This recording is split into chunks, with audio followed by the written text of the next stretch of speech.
Okay, Michiyama, we're just finishing the setup and we'll be getting moving real quick. I'm gonna send out a couple of messages to remind people.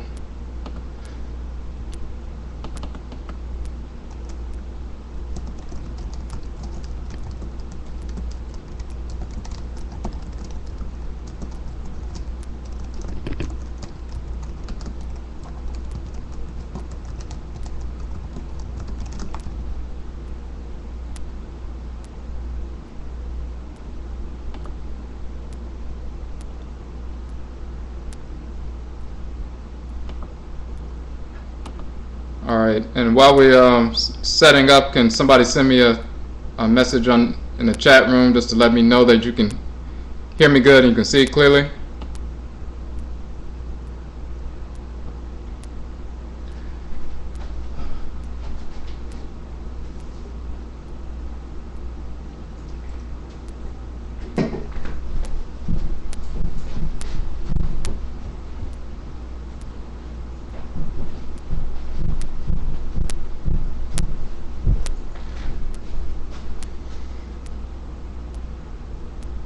All right. Okay, can you all see good? Can you hear it? Does it sound good? Let me I'm going to put up a couple of links and then we'll get started.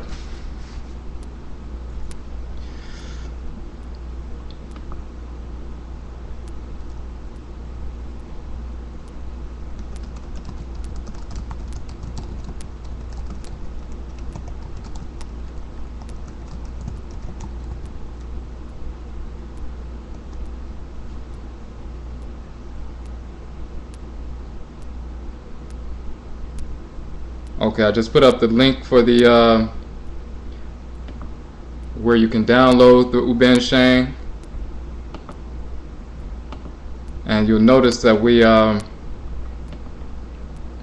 it says that there was a revision made today. And there were just a couple of typos and a couple of things that we wanted to clarify in there. So it's just a couple of words.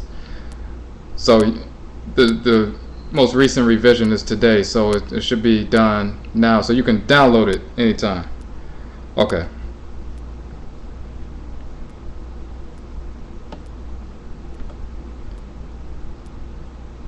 Okay, so just give me one more second and then we'll be ready.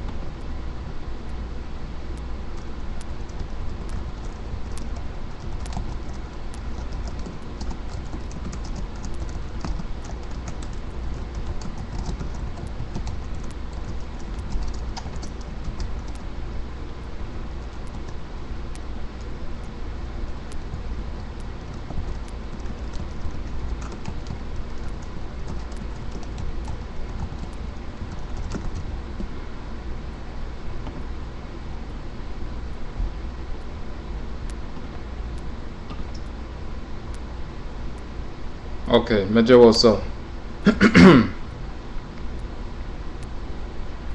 All right.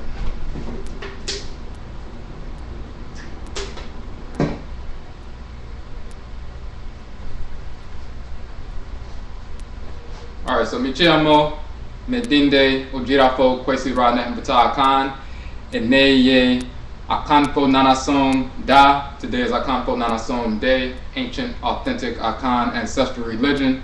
We're going to do part 2 of the Uben Shang, the Ancestral Summons. We started off, we dealt with the first half of the text on Kwesi Da on Sunday, and we're going to deal with the second half of the text now. If you have any questions, if anybody has any questions about the previous material we went over on Kwesi Da on Sunday, you can just put it in the chat now. We started off, and we put the link up so you can, for those who have not downloaded the text as of yet, you can download it from the Uben Shang page. There's a PDF download.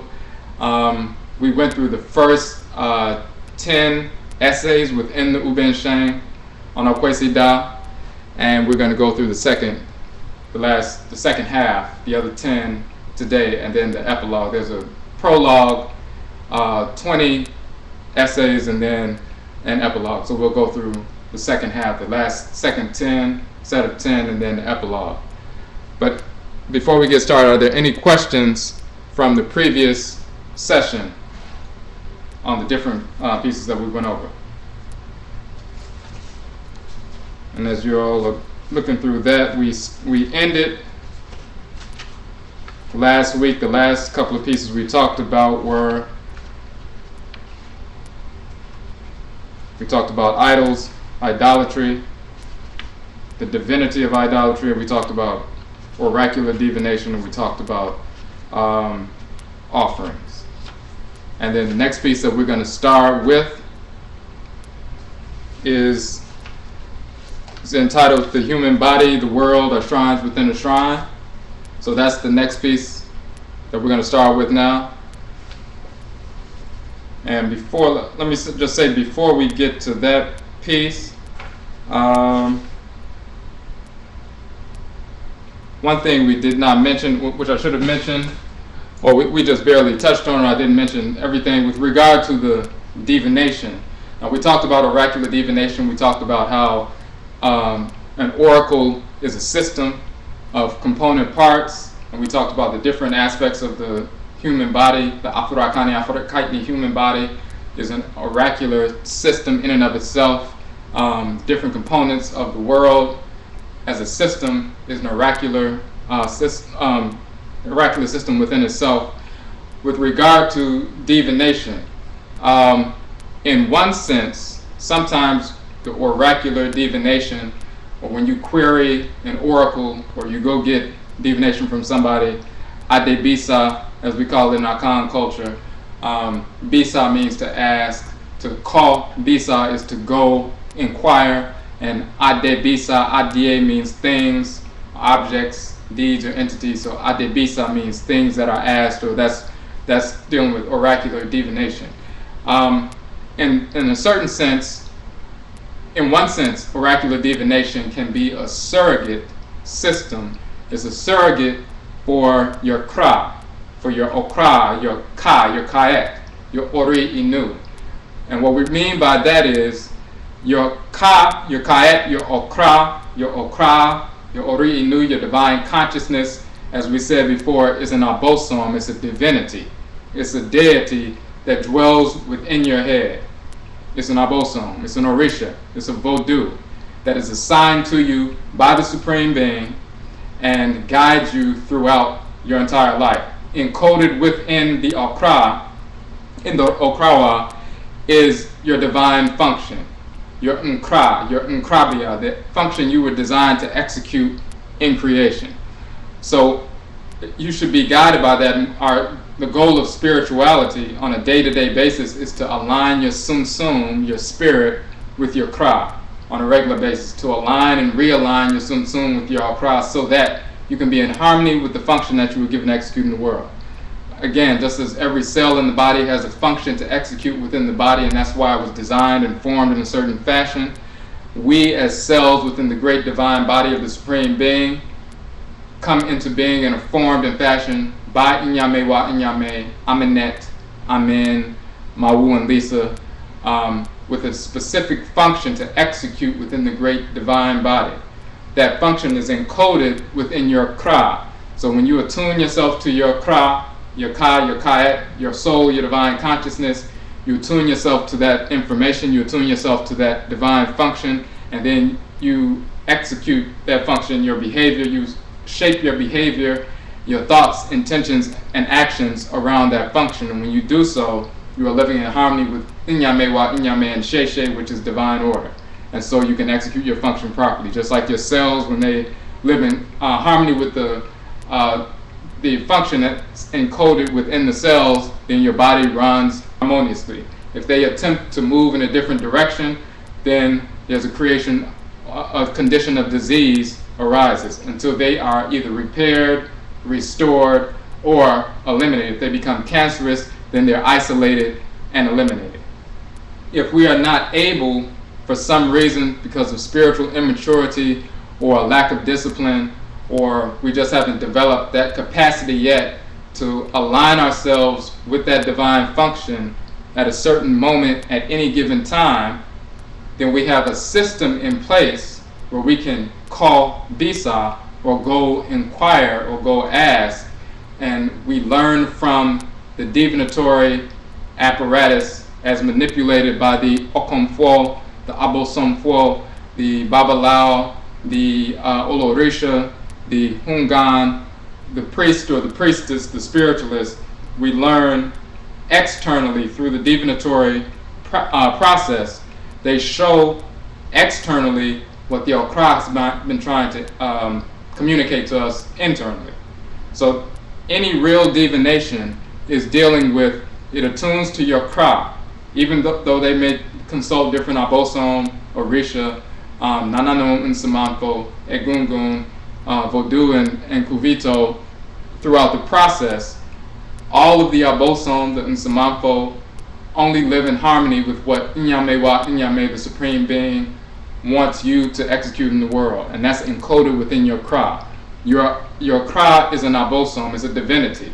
The other Abosom, the other Orisha, the other divinities, the other Ntoru, Ntorotu, or Neturu, Netutu, they are colleagues of your Kra, colleagues of your Ore Inu. They will never tell you anything or direct you to do anything or empower you to do anything or guide you towards doing anything that's out of harmony with your Kra, because they know that your Kra is an Abosom, a colleague of theirs. And all of them ultimately are Nyame wa Nyame Ma, or children of Nyame wa Nyame, and they only function to live in harmony with Nyame wa Nyame Nsheshe, which means divine order. Nsheshe means arrangement or order in Akhan, in the tree language, and Nyame wa Nyame Nsheshe is Nyame wa Nyame's arrangement or order, divine order. So they would never direct you to do anything that is not in agreement, that your Okra is not in agreement with, because it is within your own Okra that all the codification of what you are to execute can be found. So even if the priest or priestess, the spiritualist, does divination, communicates with other Orisha, Nsamanfo, Abosom, Egungun, and so forth, they will only do what your Kra requires, and only show you externally through patterns, through divination, what your Kra has been trying to tell you internally. So in that sense, divination functions as a surrogate system to access your Kra. For some reason, you may not be able to hear what your Kra is saying, hear what that Abosom is saying, but you still want to live in harmony with divine order. So you go to a spiritualist, and they can show you externally through patterns and through divination, through proverbial wisdom, and so forth, what your Kra has been trying to communicate to you internally, so you can see it in front of you. Or sometimes it's a confirmation, as one of the sisters said last week, it's a confirmation of what your Kra was trying to say, and you just wanted to confirm to see if you were on point, if you were accurate before you move forward. And that's part of learning, development, maturity, and discipline, and so forth. So that's one aspect of it. Now on the other side, it's not a surrogate system in the sense that sometimes doing divination is shrine work in and of itself. When the shells are cast, depending on how they fall, or if you're doing Oshuye in a Kuduo, as some Akhan practitioners do, but they also use shells as well. No matter what the implement is, when the pattern takes shape, it resonates at the frequency of whatever the pattern is, and that is a welcome mat for the specific Abosom or the specific Nananom Nsamanfo who carry that energy, and now they can take up residence in that pattern because it's been laid out for them. It's a seat that has been fashioned for them, and now they can take up residence. They can take possession of that seat, no different than an incesso or an idol. We can have a sculpture, as we said before, when we were talking about Obuadie or Ptah, who fashions idols, sculptures, and so forth, and then the Abosom take up residence in those sacred sculptures, and then we communicate with them directly. Divination becomes in the same way, a temporary abode for an Abosom or an Orisha, one of the Nsamanfo or one of the Egungun, to take up residence in, as in the form of a quote-unquote idol or ancestral, and now you can communicate directly with that Abosom, directly with that Orisha, directly with that Nsaman, directly with that Egun, and learn directly from them. And it's an institution of learning in that sense. So, and still, they still will only communicate to you when you're trying to find out information so that you can incorporate it and learn how to execute your functions in the world according to the information you've been given. It's only in harmony with what your Okra says, what your Okra agrees with, because your Okra is basically your messenger from Inyame, the Supreme Being, to your spirit to direct you on how you are to operate in the world. So it can be used as a surrogate system if you have an exigency, an emergency, and you can't seem to harmonize yourself with the Kra because you may be fuzzy at that particular time, but you still want to live in harmony with divine order. That's a surrogate system on one hand, but on the other hand, sometimes it's just a means to communicate with the Abosom, to give them a temporary place of residence that they can take possession of. And when those patterns are laid out, then, and they manipulate those patterns so they fall in a certain way so they can take up residence physically in a physical space, as opposed to just possessing a person or taking up residence in an idol or a shrine. They can take up residence in the divinatory pattern and communicate directly with us. Okay, so those are two different things. Now, that's part of our culture. It's not a crutch. If you're doing real divination, it's not a crutch. We're talking about wisdom.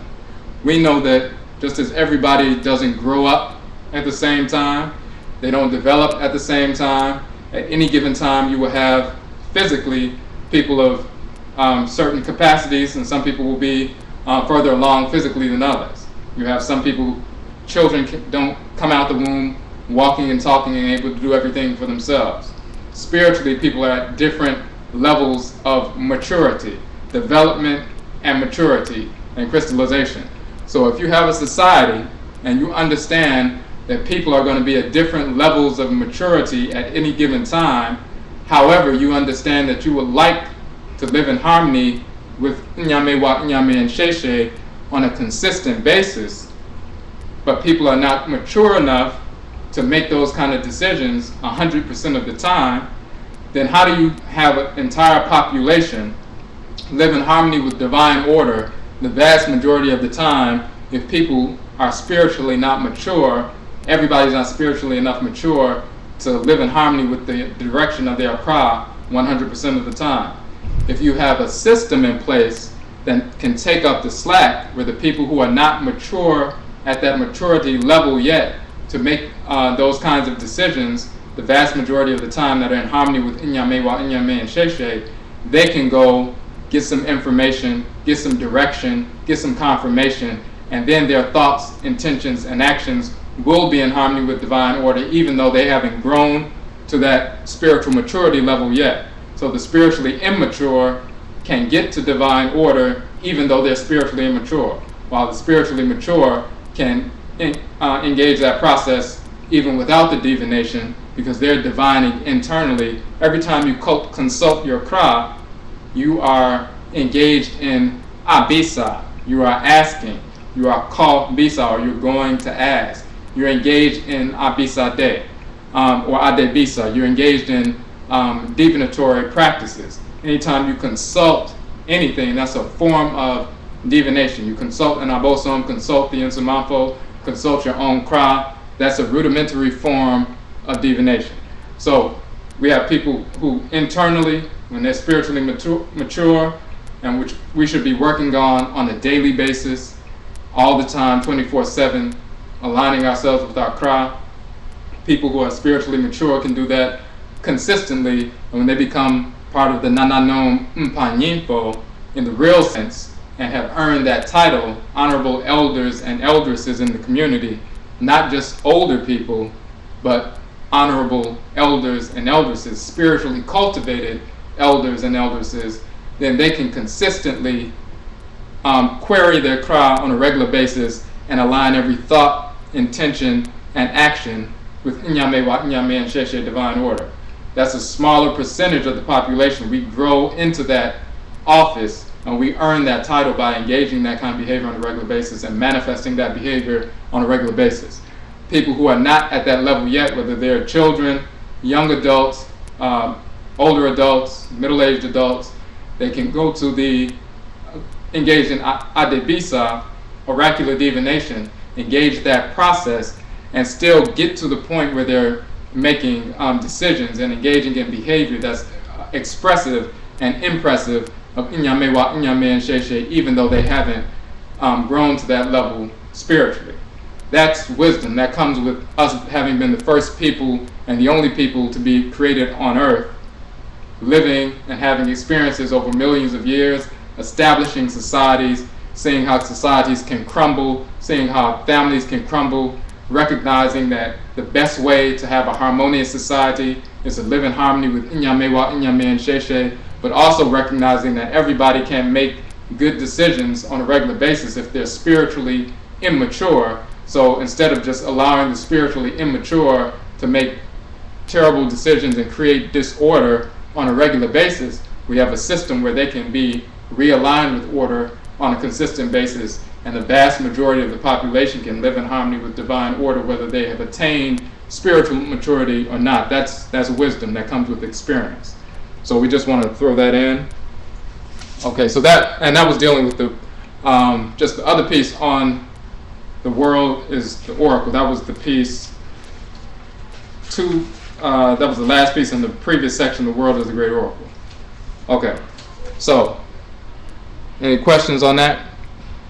All right, so we're going to go into the second half of the Uben Shang, and the first piece is, and again, we're not going to read the whole piece. We just want to touch on specific points of clarification so that as you read the text on your own. Okay, let me see. I think I saw. Okay. As you read the text on your own, you'll have a better understanding of what the Nsamanfo is saying. Again, the entire text is based on us listening to the Nananom and Nsamanfo. They gave me information, gave me the titles of the different pieces, gave me the information, the examples within each piece. I would go to the Nsamanfo, ask them if it was correct after I wrote the piece. If it was incorrect, I would make edits, go back to the Nkombre, go back to the ancestral shrine, ask if it called Bisa, go and ask if it was correct, if it was ready. And after a number of revisions, sometimes it would take a number of revisions before I was able to get it correct. But sometimes I got it correct on the first, maybe once or twice got it correct on the first time, and they cleared it, and then they would give me another subject, and that's how it came into being. So all of the pieces in this Uben Shang is the voice of the Nananom and Nsamanfo, coming from our people right here in Amaruka, in America, and so forth. So we're going to deal with the human body, the world, our shrines within a shrine. So it talks about during the dream experience, the trance experience, images are perceived through a third eye while the two eyes are closed. So we talk about that. If you have a radiant energy manifesting there, and you can use that intuitively, you recognize that's a focal point of some aspect of your consciousness, and that's actually a shrine. The next piece we talk about air vibrating through a musical instrument. We talked about that before last week. The only difference between musical instruments are their form and sometimes their material, but even if you have a class of musical instruments in the brass section, for example, like we said before, the same air is moving through them. However, because their form is different, when that air moves through them, the collection of sounds, the collection of vibrations will be different. As a human being, as an Afurakani, Afurakaitni, true, authentic human being, no one looks exactly like you. No one has your exact form, your exact combination of mitochondrial DNA and Y chromosomal DNA and the different things you receive from your parents, unless you're an identical twin, and even then there's a slight difference. So nobody is exactly like you. Nobody has your exact form. Your form derives from your Nkra and your Nkrabia, what function you're to execute in the world, and that informs the physiological form that you take on. Nobody has that exact form, so when the life force energy of Nyankompon and Nyankonton, Ra and Ra'at, are moving through your specific form, the collection of vibrations emanating from you is going to be different from the collection of vibrations emanating from someone else when the Tumi or power of Ra and Ra'at is constantly circulating through them. So that unique configuration of vibrations, as the energy is constantly circulating through your unique form, that collection of vibrations, of course, is your true name. And if you hear it with the spiritual ear, and then you can repeat it and replicate it with your voice, that collection of sound vibrations resonates with who you really are. That voice, that center, that, your vocal center that repeats those vibrations, that is a focal point of energy, that's a focal point of consciousness, that's a shrine as well. And then we give another example of the heart region. Your heart can become heavy when you focus on certain things emotionally. It can become light again. That region receives energy and transmits energy. It receives, retains, processes, and transmits. That's a focal point for some aspect of consciousness to communicate with. That's a shrine as well. So we're talking about shrines within the body. Then we talk about nature being composed of different shrines. We give examples about the energy in a mountainous region, the energy in a desert, for example, the energy inside the waters of the ocean, energy in a forest region. These are different aspects of the physical world, of the arease of the world, different energy complexes moving through these different parts of the world. They are different. You have a different foci of consciousness or focal points of consciousness in these different regions. Okay, so those are shrines as well. So, and that's just the general piece. So we talk about it in second last paragraph. If being manifests as a multitude of forms through time, because the great being is Amen and Amenet. Creation is a specific arrangement. And as Amen and Amenet send their life force energy, creative power, Ra and Ra'at, or Nyankompon and Nyankonton, through the creative process, there's a cyclical manifestation of energy. It operates through a time-conditioned reality. So we talk about it being manifest as a multitude of forms through time.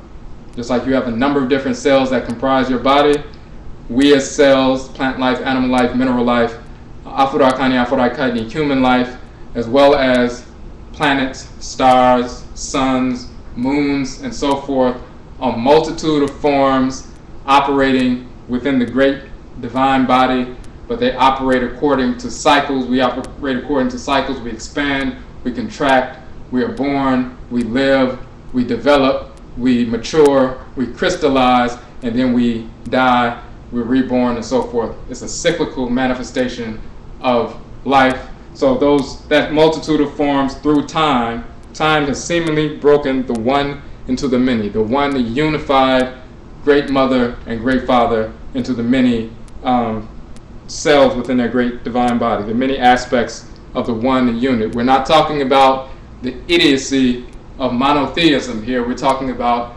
Amenet and Amen, Inyamewa and Inyame.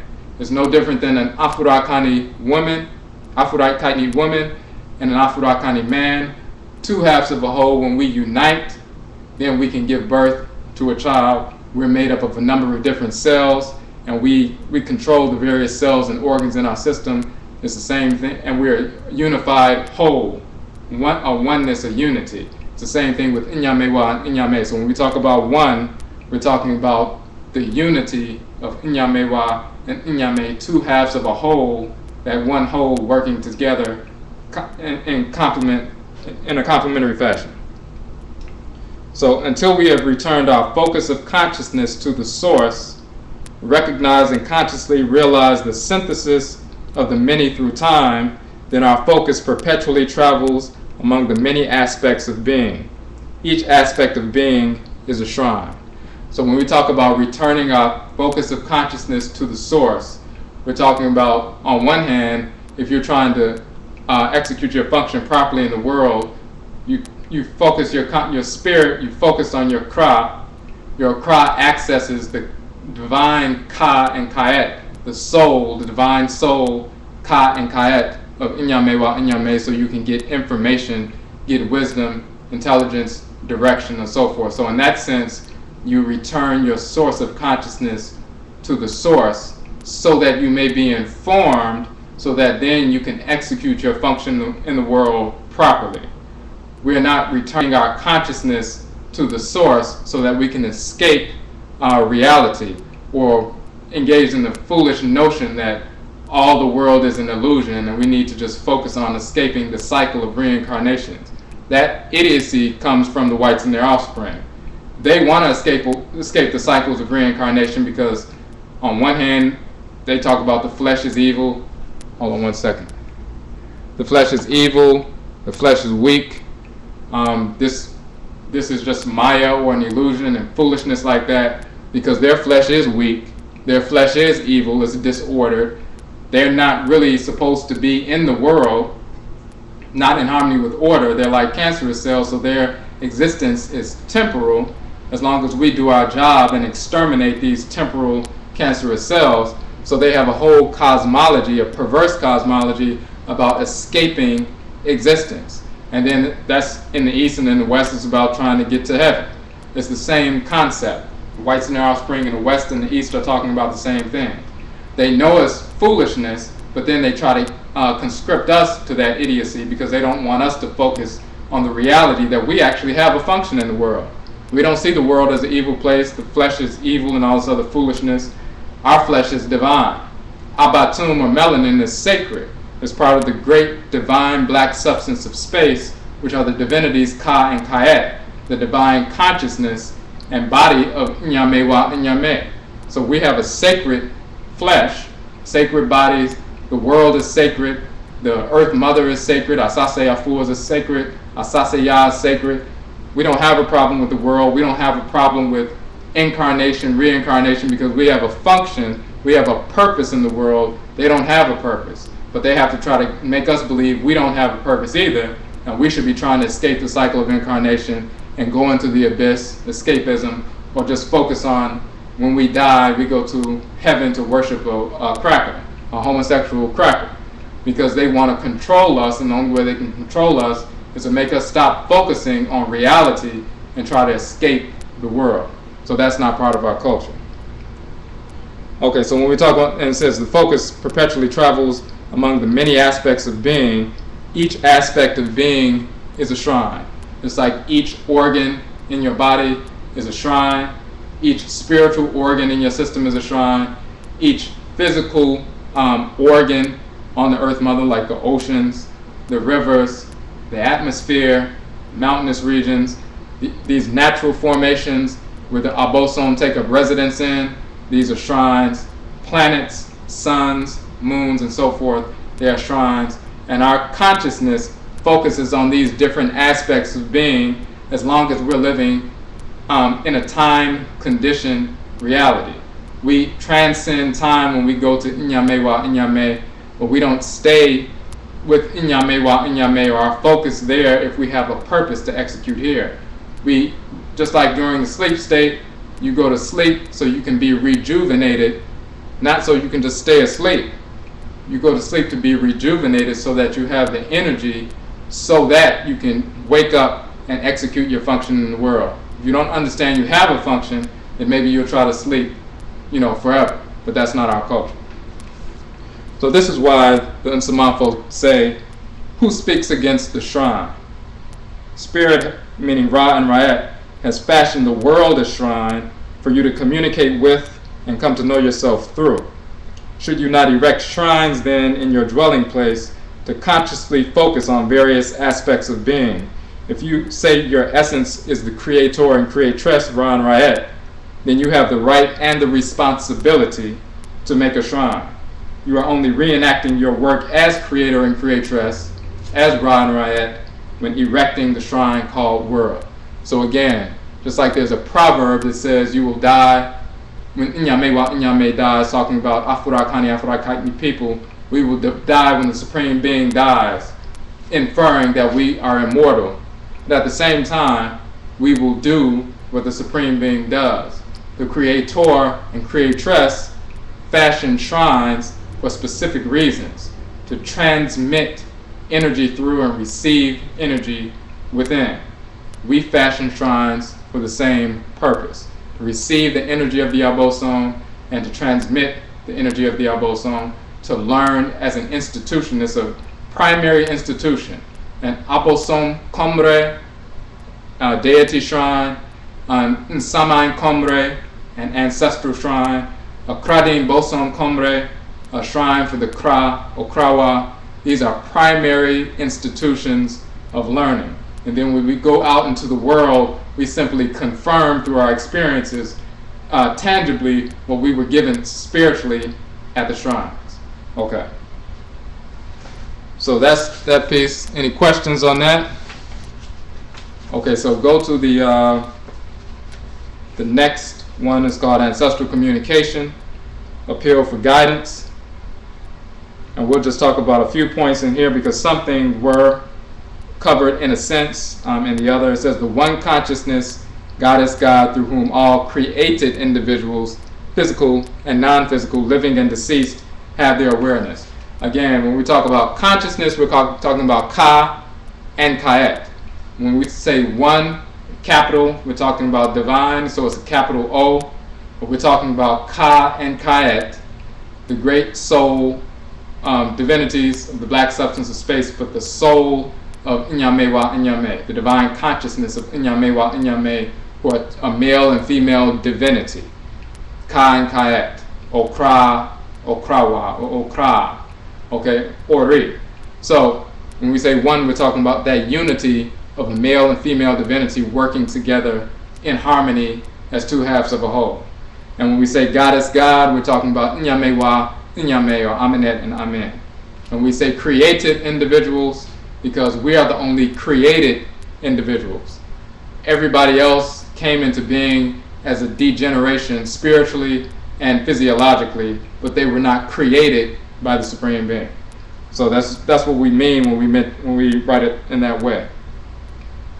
So the one consciousness, God is God, through whom all created individuals, physical and non-physical, living and deceased, have their awareness. We asked, Nsamanfo asked, does the fragrance of a flower not condition modify the air? Are those who share and breathe the same air not then affected through this conditioning? Do individual thoughts, projections not condition, modify consciousness? Is our awareness not affected then by the thoughts, projections, influences of the ancestral spirits if we all share the same consciousness? Why should we not determine the nature and value of communications from the ancestral realm, ancestral world? Some people will say, well, we don't need to communicate with the ancestresses and ancestors. We can just figure out things on our own and we don't need to use them as a crutch for development. That bespeaks an ignorance of cosmology and an ignorance of reality. We are sharing the same consciousness. We're sharing, just like we share the same air, we share as created entities the same consciousness. We have a portion of the Ka and Kayet, the great Ka and Kayet within our heads, which is our own Ka, our own Kayet, our own Akra, our own Okrawa, Ori, Inu, and so forth, Seglido, Chi, and so forth. So we already share that, just like we share the same air if we're all in the same room. Our thought projections modify consciousness. When we think and project, in Nsamanfo, when they think and project, it modifies that consciousness that we share. So every time we think, contemplate, whatever, we're already communicating with them. So the question becomes, why not determine the nature and value of the communications coming from the ancestral world? It's not that you can make a decision whether or not you're going to have communications from the ancestral world. Every time you think and contemplate and project, you're already in their world. You're in the world of the ancestral spirits. You're in the world, the unseen world, the invisible world of the Abosom. If you have a Kra, now of course the whites and their offspring, they don't have a Kra, so they're just communicating at best with their deceased, perverse relatives and other discarnate spirits, but they can't communicate with the Abosom or any spiritually cultivated Afurakani, Afurakaitni ancestresses and ancestors. So we're already engaged in communication, whether we know it or not. So if somebody says we don't need to communicate with the Nsamanfo, the Nsamanfo are communicating whether you want to believe that or not, because you share that same consciousness, and that consciousness is modified every time you think, project, contemplate, and so forth. Okay, so then they ask the question, do you seek advice from father, mother, sister, brother, relative, close friend, associate, teachers, orators, books at any point in time in your life? Why not go to the indwelling divinity, which is the Kra, the Okra, Okrawa, for every single question or decision you have to make? This is the goal, but are you in position to actualize this goal at the moment at will? The child's goal is to feed itself, but the process will take time. Until the child develops the capacity to seek out and acquire that which it needs for nourishment, it will have to rely on assistance from others or die. Its natural instinct is to live. It thus has no problem receiving assistance. And it's the same thing we talked about before. If you believe that you can just listen to your own cry, which we should be doing on a regular basis, but if you haven't, everybody has not developed that capacity to attune themselves to their cry with every thought, intention, and action 100% of the time, when everybody's not at the same level. So if you're wise and you have a society structured according to our experience and some ancestral wisdom, and you want order in society, you put a system in place where people can appeal for guidance to the Nananom and Nsamanfo, to those people who have experience, who have mastered these situations that you are coming in contact with, and you're going to have to operate within, so you can get guidance to navigate your way. You still have to make decisions, but you can get guidance, and then of course you have to make a choice whether or not you're going to accept that guidance. But at least you have a system in place where the possibility of embracing guidance that will lead you to divine order on a consistent basis exists. In the Society of the Whites and their offspring, they don't have a system in place where every thought, intention, and action can be aligned with divine order. That's what we have. So everything can be aligned with divine order no matter what your spiritual level of maturity is. That's a wisely structured society. Okay, so they talk about egotism blinds us from seeking guidance. So basically people who would like to say that they are self-guided, but in reality they're not guided by their cry, and their behavior as well as their life condition bespeaks that. It's just egotism, and it's hypocrisy. So they mention that about hypocrisy and egotism. You're on a pathway right now with a vehicle whose defect is that of egotism. The assistance you need but have denied may come from those who have traveled that road before you. They have the tools, but you refuse to make an appeal to them. So the ancestral spirits transmit wisdom from experience. However, they receive a vehicle or a body that is, when we follow their example, when we follow the wisdom of the Nsamanfo, then when we have children and grandchildren, we create an environment for the Nsamanfo to return through that is not corrupted with idiocy or perverse pseudo-culture if we listen to the guidance.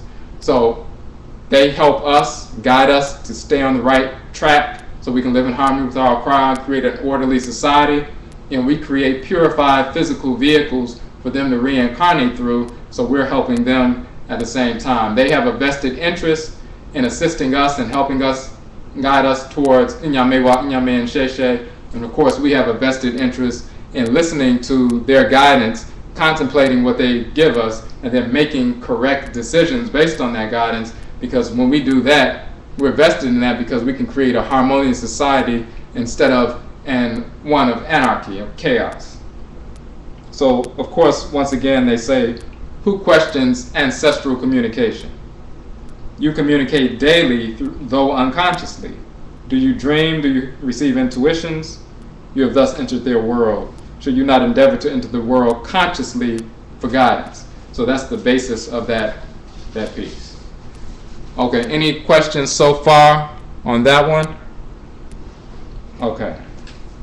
So we're going to go to the next one, and we're going through kind of quickly, but we just want to hit those specific points where some people had some questions and needed some clarification on some aspects of them. Okay, so the next one is Goddess God has emissaries, representatives in creation.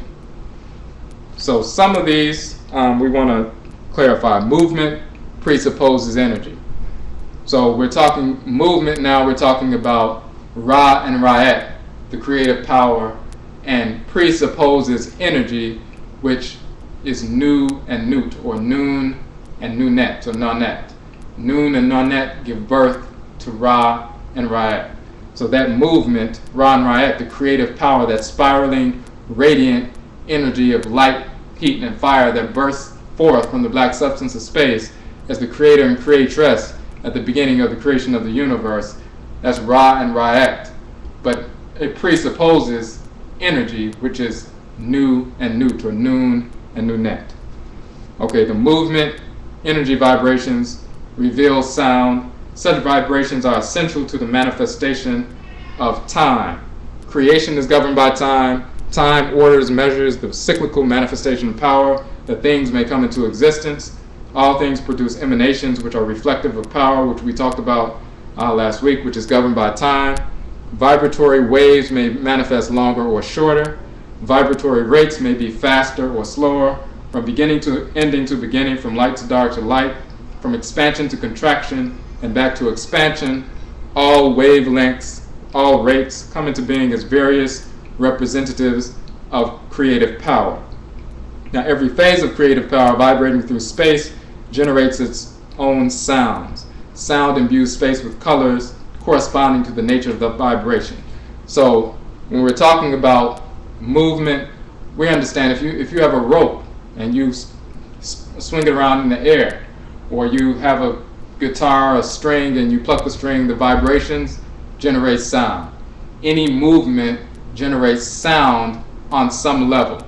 And those sounds, as they move through the medium of space, they imbue space with colors. Colors is just manifestations of vibration. Even if, and again, we use the example of, they directed us to use the example of when sunlight is refracted by rain or mist, it manifests, is broken up into a rainbow.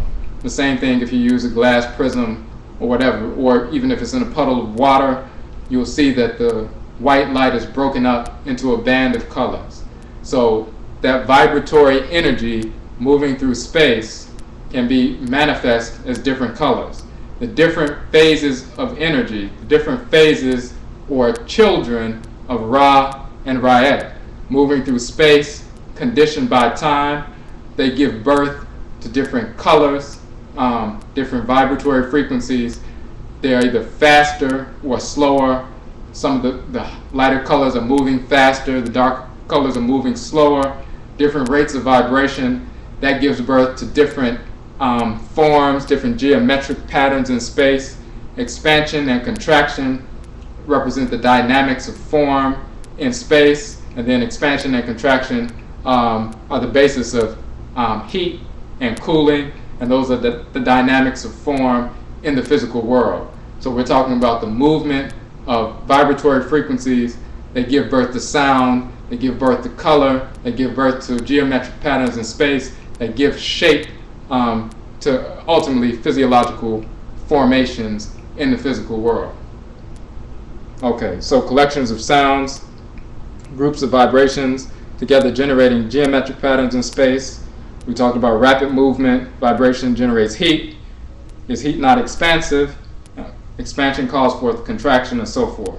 So every representative phase of energy emanating from spirit, that's Ra and Ra'et, as a creative function through time, is a personality, is a deity. A phase of consciousness emanating from the divine source of all consciousness. The consciousness is, of course, Ka and Kayet, the divine consciousness of Nyamewa and Nyame.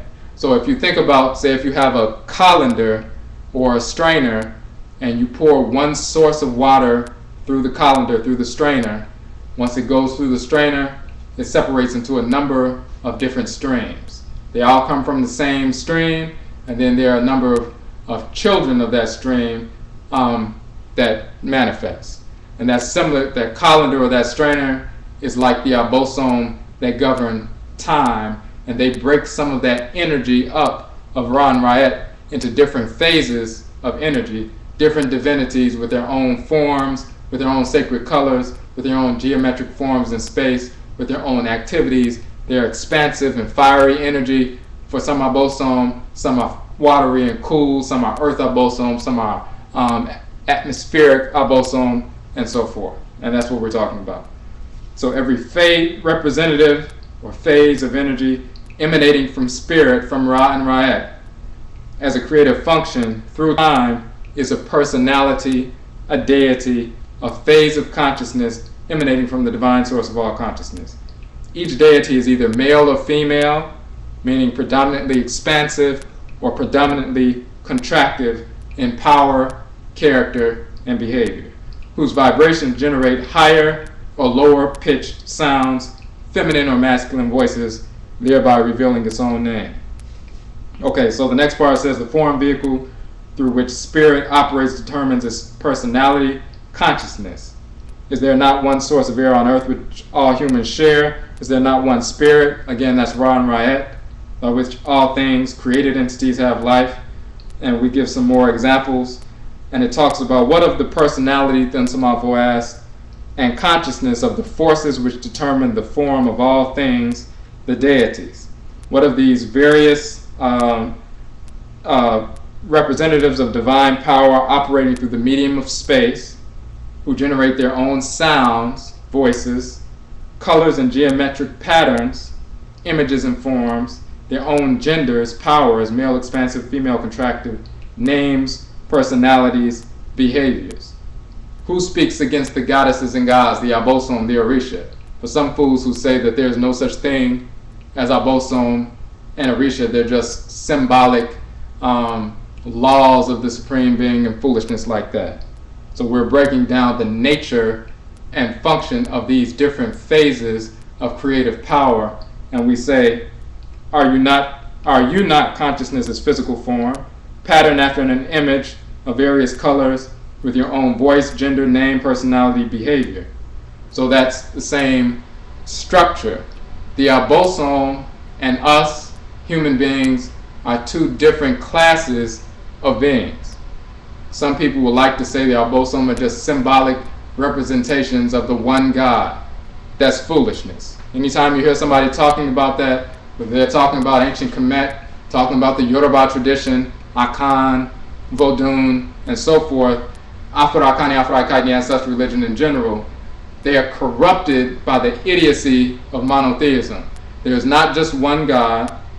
There's a great God and a great goddess, and then there are many, many, many goddesses and gods. These are spiritual entities. Just like you're a spirit that operates through a physical body, you have a certain personality, you have a certain energy complex, you may be more fiery than someone else, or more cool or watery, or you may be more communicative than someone else.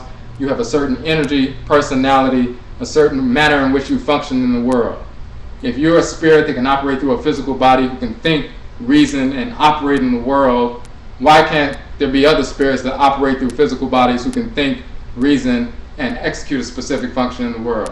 Because the whites and their offspring don't want you to understand that there are other entities that you can communicate with that are superior to them. They don't want you to know that you're superior to them, and they don't want you to understand that there are forces in nature that govern the entire creation that are superior to them. They want you to believe that they are the only entities in creation outside of yourself, and that they are superior and you should follow them. When you understand cosmology, of course, and truth theory and physiology, you understand that they're inferior to us just in general, and then we appeal, when we look for guidance and direction, we appeal to the Abosom, the forces in nature, who are actually our parents, our grandparents, our great-grandparents. So there's a difference. There are Abosom, just like you have a spirit operating through your physical body. There are spirits that operate through the physical body of the sun, the Aten, of the Osorane, of the moon, of Asase Afor, Asasiya, the earth mothers, through the black substance of space. They animate these physical bodies through the oceans, Opo, Epo Abenan Akhan, and Bosom Po, the male and female ocean Abosom and Akhan culture. River divinities, mountain divinities, spirits that animate these shrines in the physical world. We are not the Abosom are not us. People who would like to say the black man is God, the black woman is God, that kind of foolishness, that is simply when people are powerless, and we spoke about this before dealing with the Akradin Bosom series. When people feel powerless, they feel inadequate, they feel inferior, then they start having delusions. And when somebody comes along and tells them, oh, you're not inferior, you're actually at the top, you're God, you're the supreme being, your mind created this whole universe. Some people are so dejected that they want to make themselves feel good, so they want to be the supreme being. We've taken on the delusion of the whites and their offspring. The whites and their offspring are truly degenerate and inferior. They're angry about that, so they would like to promote themselves as superior, so they want to identify with the most superior entity possible. They learned that there is a supreme being from us. They couldn't communicate with the supreme being because the supreme being does not communicate with them. The Abosom don't communicate with them. Just like your body isolates the cancerous cells and destroys them, it doesn't embrace them. The great divine body doesn't embrace the whites and their offspring, it isolates them through us and will destroy them through us, through receptive physical vehicles when we're on our job. So since they can't communicate with the supreme being, they learned about the existence of a supreme being from us, from invading our culture. So they want to go straight to the top and say, well, we're the supreme being, we're children of God and all this other foolishness, but then they don't want you to identify with the supreme being and the actual forces of nature. So because they have that delusion and we've taken on that delusion, then we want to be something that we're not because we don't believe we have any value. They take on that delusion because they know they have no value, and they want to put forth the idea that they have value. In fact, they want to put forth the idea they have supreme value, which they don't have any in this universe. We actually have value. Our value is tied into our kra, which is encoded with our nkra and nkrabia, our function that we were given by the supreme being to execute in the world. That's our value. So we have an abosom that dwells in our head, a divine consciousness, a force in nature that guides us towards executing our function in the world. Our every thought, intention, and action again should be aligned with that function. If you're to be a healer, if you're to be a protector or a builder or whatever your function in the world is, just like your immune system has a function, your cardiovascular system has a function, your skeletal system has a function, that is their value within the human vehicle. In the great divine body, some of us are immune system cells, some of us are cardiovascular system cells, some of us are skeletal or structural cells, or will be engineers. We're naturally drawn to that.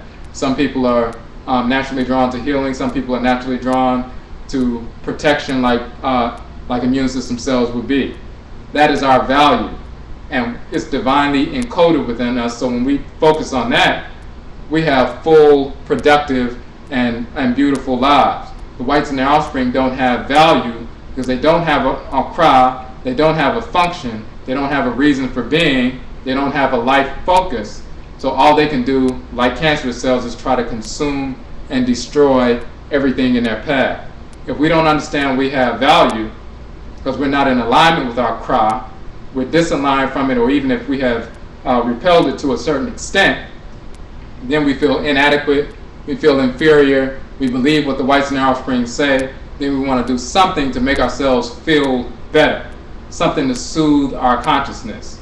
So when somebody comes along and says, actually, you're God, then we walk around and start saying, we're God. Somebody's sitting in a jail cell talking about their God, until the guards come and say, get up, it's time to get up and go to work, making license plates or whatever. Then they have to get up and stop the God talk until they can come back into the cell. Or somebody's smoking weed, or sister smoking weed and getting drunk and living a debauched lifestyle, but they're the great divine goddess that governs all of creation and gave birth to all of the sun, moon, and stars. This is pure foolishness that comes directly from the whites and their offspring. It's not part of our culture. When we talk about deified ancestresses and ancestors, again, that's an English term, so we have to clarify that. There are some people who live in harmony with divine order, and they begin and consistently, and as elders and eldresses, they begin to function in harmony with the Abosom to the extent that when they make their transition and they become Nananom and Nsamanfo, then their functioning is similar to the Abosom. They're children of the Abosom just like we are. If somebody's a child of the Abosom Benna, who's called Benna and Akhan and Heru Behudet, or Herakuti in ancient Kemet, called Ogun in Yoruba and Ogu in Vodun, Benna and Akhan, this Abosom of hot metal, divine protection, immunity, and war and so forth. If they're a child of Benna on earth, they may be called Kwa Benna. They make their transition. They're still a Kwa Benna. It would be Nana Kwa Benna when they were here on earth, and Nana Kwa Benna when they made their transition, and that's the ancestor is called Nana Kwa Benna. We pour libation to that ancestral spirit, and that ancestral spirit will work with us. Well, if that spirit has been living in harmony with that Abosom to the extent that they live in perfect harmony at that, by the time they make their transition, then they can access the Tumi of Nana Benna and transmit it to us with greater ease because they live in harmony with that Abosom. So when we ask for assistance from them, they work very similar in results, in effect, to the Abosom. So people say, man, they are like the Abosom because they can get things done for us. Or if we need to be healed, and there's a Nana Ajua, a great healer, a female who was a healer, she makes a transition. She's a great ancestress. Then she's healing people, and we pour libation to her. When somebody needs to, they can't seem to bear a child, they go to Nana Ajua and our great grandmother, and then she can do things and send energy and help heal. Just like when she was here, she could give herbs or lay her hands on somebody and help them heal in a certain fashion. When she makes that transition as an ancestress, she has access to the Tumi of the Abosom Ajua, just like she had when she was on Earth. And we can contact her just like we did when she was here on Earth, and she can transmit that Tumi and help us heal. Yeah, she functions in a similar manner to Nana Ajua, but she is not Nana Ajua. She is not an Abosom operating and animating the moon. So when they say deified ancestral spirits, it's just people who live in harmony with the Abosom and are able to transmit the Tumi or the power of the Abosom with greater ease than we typically can. It's no different than somebody, in a sense, somebody here, most people don't exercise in our community. You may have some people who exercise on a regular basis, they're in the gym, they work out on a regular basis consistently for years. They are going to be stronger than 80% of the people they come in contact with every day. So they'll be able to move certain things. They may be able to push a car where somebody else can push all they want and they can never move that car. But because the person's been working out and generating that kind of power, that muscular power, they can move something that the other person can't. So if somebody needs help, they call on that person because they've been developing themselves. They didn't become a deity, they've just been developing themselves. It's the same thing spiritually. We develop ourselves by aligning our thoughts, intentions, and actions with Inyame Wa Inyame and Sheshe, divine order, and of course through our Akra. So we access the Tumi, the power of the Abosom that we are born under, so we can wield that energy with greater effect than the average person who has been engaged in spiritual immaturity and hasn't fully developed their own spiritual power. But we are still not Abosom. We don't become Abosom. We don't become Orisha. Sometimes when people say this person is a Vodou, this spirit is a Vodou, they use it very loosely, just like we use the term brother and sister very loosely. We'll say this is my brother, this is my sister. Realistically, this is not our brother and sister, but we're using it symbolically. On the continent, they'll often say the Abosom just said this, the Abosom said that, the Vodou said this, the Orisha said that. They know there's a difference between a discarnate spirit, an ancestor and ancestress, who functions similar to an Abosom, who's a child of an Abosom, and an actual force in nature. But sometimes they just conflate the two because they know what they're talking about. Just like we know, even though we say brother and sister, we know that's not our brother and sister. A foreigner could come in and think that we had a bunch of brothers and sisters, but until we explain it to them, that no, we're just speaking symbolically. When we call someone aunt, call someone uncle, call someone mama or baba, mother and father, and they're really not our biological parents or relatives. And we continue to use that language. We've been using it for hundreds of years here in America. We know exactly what we're talking about. We're not confused. People on the continent, very often they use these terminologies where they conflate and deified ancestresses and ancestors and divinities, and they conflate them because they know it's just a form of slang in a sense. Then you have other people who are trying to mislead people, who lie about ancestresses and ancestors, call them Abosom and they're really not, call them Orisha, they're really not, call them Vodou and they're really not, and they're just working with their dead relative and making you believe that they're working with some deities so you can give them some money on a regular basis. They ask their grandmother to do some little work for you. You think you're getting some, assistance from a deity, and they're just taking your money. And then some people are just ignorant. But human beings are human beings. Afurakanu or Afuraikaitnu. Abosom are Abosom. Orisha are Orisha. Each class of being has its own value that's been assigned by Inyame wa Inyame. Our value as Afurakani, Afuraikaitni human beings is just as valuable as the value that the Abosom have in creation. There's a purpose for us. That's why we were given a kra, a divine drop of the kra and krawa of Inyame wa Inyame. So if they saw fit, Inyame wa Inyame saw fit to give us a portion of their divine consciousness, then we must have some value. And that value is encoded in that consciousness. The Abosom have their own, they have a kra, or krawa, they have an orderi, they have their own function to execute. Inyame wa Inyame gives them their own orderi or divine function.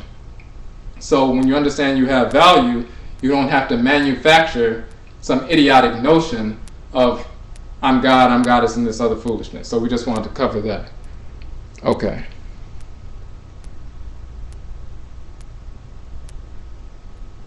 Okay, so now there's a couple of things. You said, since the system seems so individual focused, what are the checks and balances?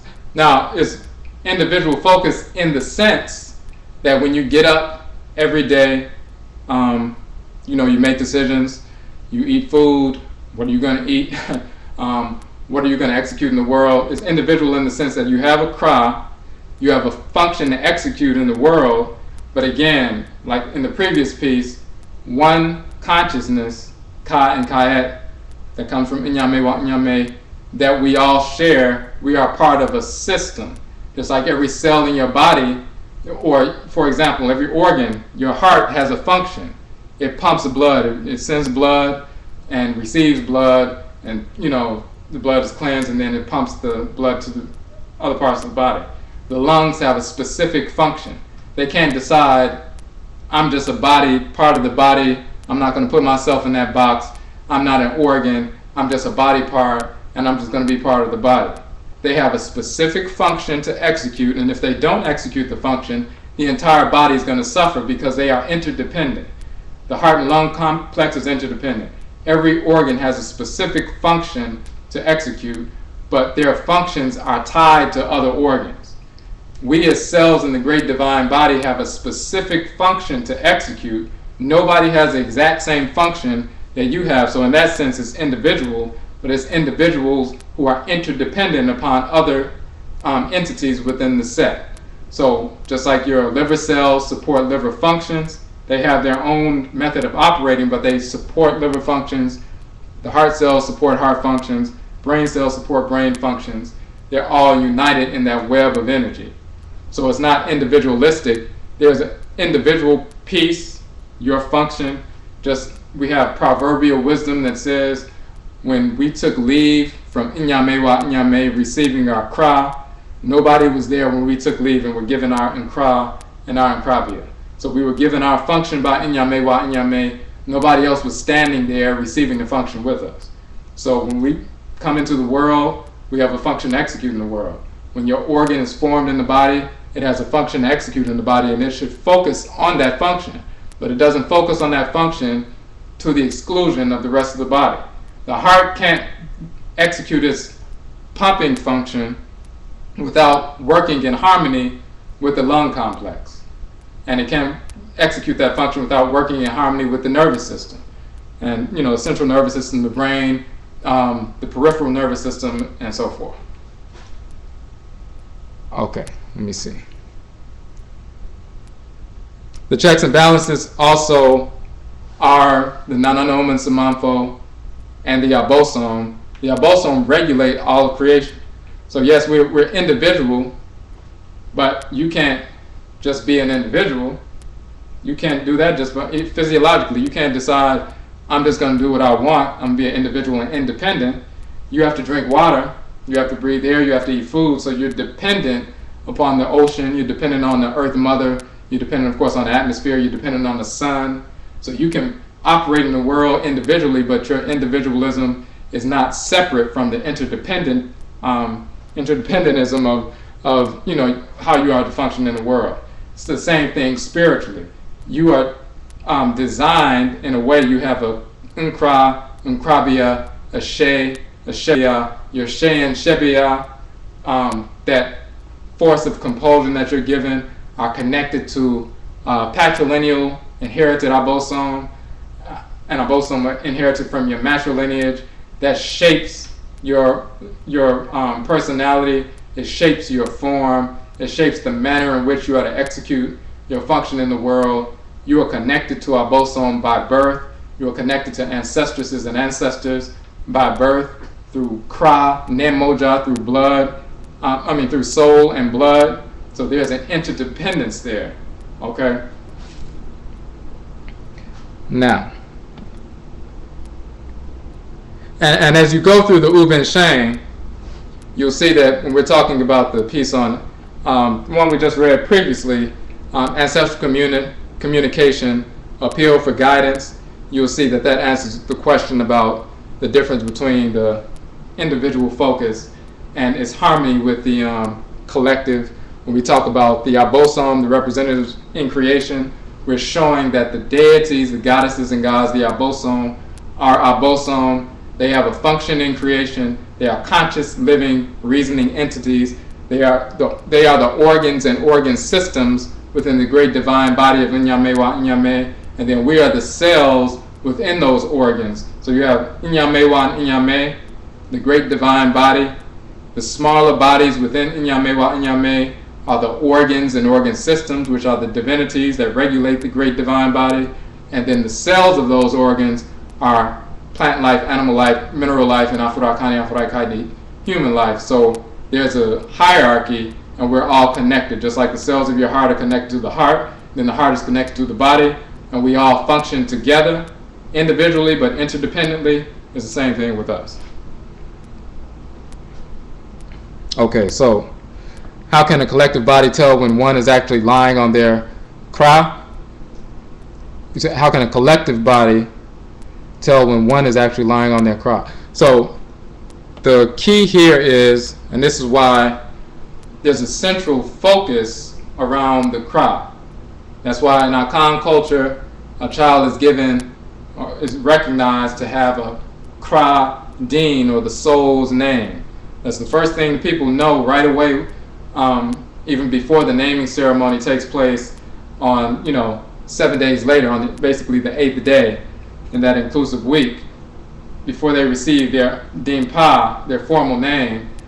As soon as the baby comes out and the baby is born on a certain day, that is an indication or a confirmation of what abosom they were assigned to, their akra pre-incarnation. So if they were assigned to Nana Bena pre-incarnation, then they are born on Benada, or the day of Bena, which is Tuesday in English. And of course, we already know that's a Kwabena, or as a female assigned to Abena, we know that female is going to be called Abena, and we have an idea of what their specific function in the world is going to be, how they're going to be governed. And then we know their family Abosom from the mother and the father's side. So there's a patrilineal Abosom, matrilineal Abosom, and then a Kradin bosom. And within that Ahinasa, in that triangle, we have an idea of how they're to function in the world, and then they're given specific names that carry vibrations that help propel them towards that. But it all revolves around the Kra, what their function is. So that's why we must develop a relationship with our personal Abosom within our head. Again, the Abosom in the head is a colleague of all of the other Abosom, because all of them are Nyame wa Nyame Ma, children Ma of Nyame wa Nyame. So all of the Abosom are colleagues. They work together. They all serve Nyame wa Nyame. So again, like we said before, when you get guidance from the Abosom, the Orisha, the Vodou, they will never tell you anything that's in conflict with your Kra, because it's an Abosom as well, and they all are on the same page. They're all trying to guide us to live in harmony with our great divine mother and father. So when we're talking about the Kra, like you were asking, when you develop that relationship with your Kra, and we start that off with children from early ages, start learning about their Kra, learning about listening to what they should do, right and wrong, morality, developing Subai, Pa, good character, which is based on following your Kra. At a certain age, we allow them to establish their own Kradin Bosom shrine, and they start communicating with their Kradin Bosom on a just basic level, praying to their Kradin Bosom, so they can develop their Kra, talking to them about their Kra, so they'll be guided on a regular basis. By the time they get to the time for puberty, they've been dealing with their Kra enough on a regular basis that they can tell when their Kra is directing them and pulling them in a certain direction. They may not have specific details and in-depth knowledge and information about why the Kra is pulling them in that in that direction, or they may not have the experience and may not recall past incarnations where they experienced certain things and knowing why the Kra is moving them in this direction as opposed to this direction. But they know enough about the Kra that when their Kra pulls, that's the direction they should go. That's the decision that they should make. But as children, as we're developing as adults, often we'll move in the direction that the Kra moves us in, unless it conflicts with our conditionings or our lusts. And then sometimes we'll go in the other direction because we want to follow what makes us feel good. And then we suffer the consequences. Then we have an experience. That experience can be recorded. We can learn from that experience. As we get older, we more and more follow the Kra as opposed to rejecting what the Kra is telling us. To the point as we become mature adults, the vast majority of the time we follow the pull of the Kra, and then we begin to get deeper insight, detailed information about why the Kra is pulling us in that direction. We start dialoguing with the Kra as opposed to just feeling a pull. We start communicating with the Kra as an Abosom. And that doesn't take forever. You can start dealing with your Kra on a regular basis immediately. So that's why we have to develop a relationship with your Kra first. And then we also develop a relationship with our Nananom and Nsamanfo. Typically, in a traditional culture, we would have Nananom Mpanyinfo, elders and eldresses who have already done that and have that kind of experience, so they can guide us along the way as we're engaged in this process. In America, most of our Mpanyinfo are not Nananom Mpanyinfo, meaning most of our elders and eldresses, our older people in the community, are not Nananom Mpanyinfo.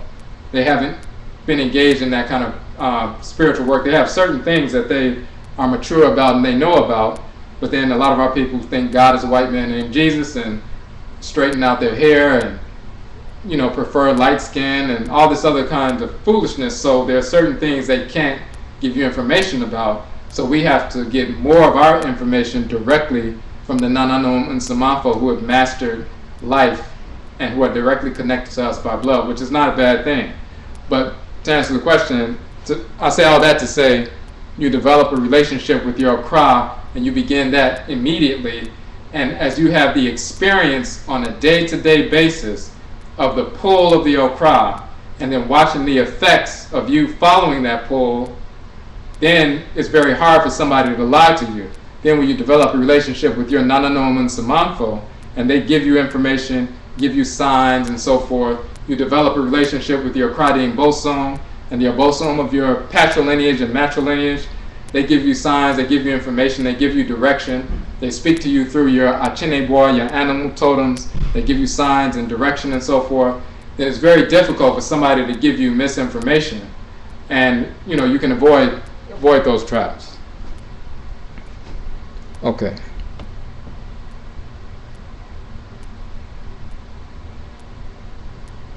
Okay, so since this power is from Vodou, Orisha, etc., can be cultivated by our own spiritual development, then why do we have priests and priestesses?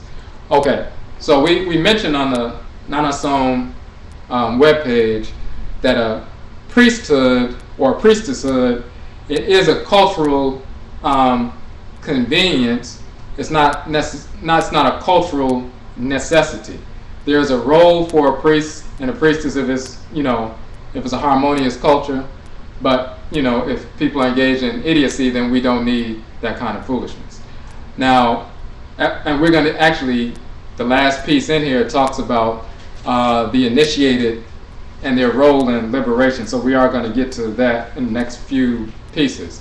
But if you think about your pineal gland, that's a priest and a priestess within the body. And in that sense, it's not just a cultural convenience, it's a necessity. That function or that role is a necessity. The pineal gland is a light-sensitive organ. It receives light. It transmutes light. It stimulates the serotonin during the daytime and the melatonin during the nighttime. The serotonin, deals with externalizing consciousness. It deals with energizing and clearing waste and preparing you for active externalized activities.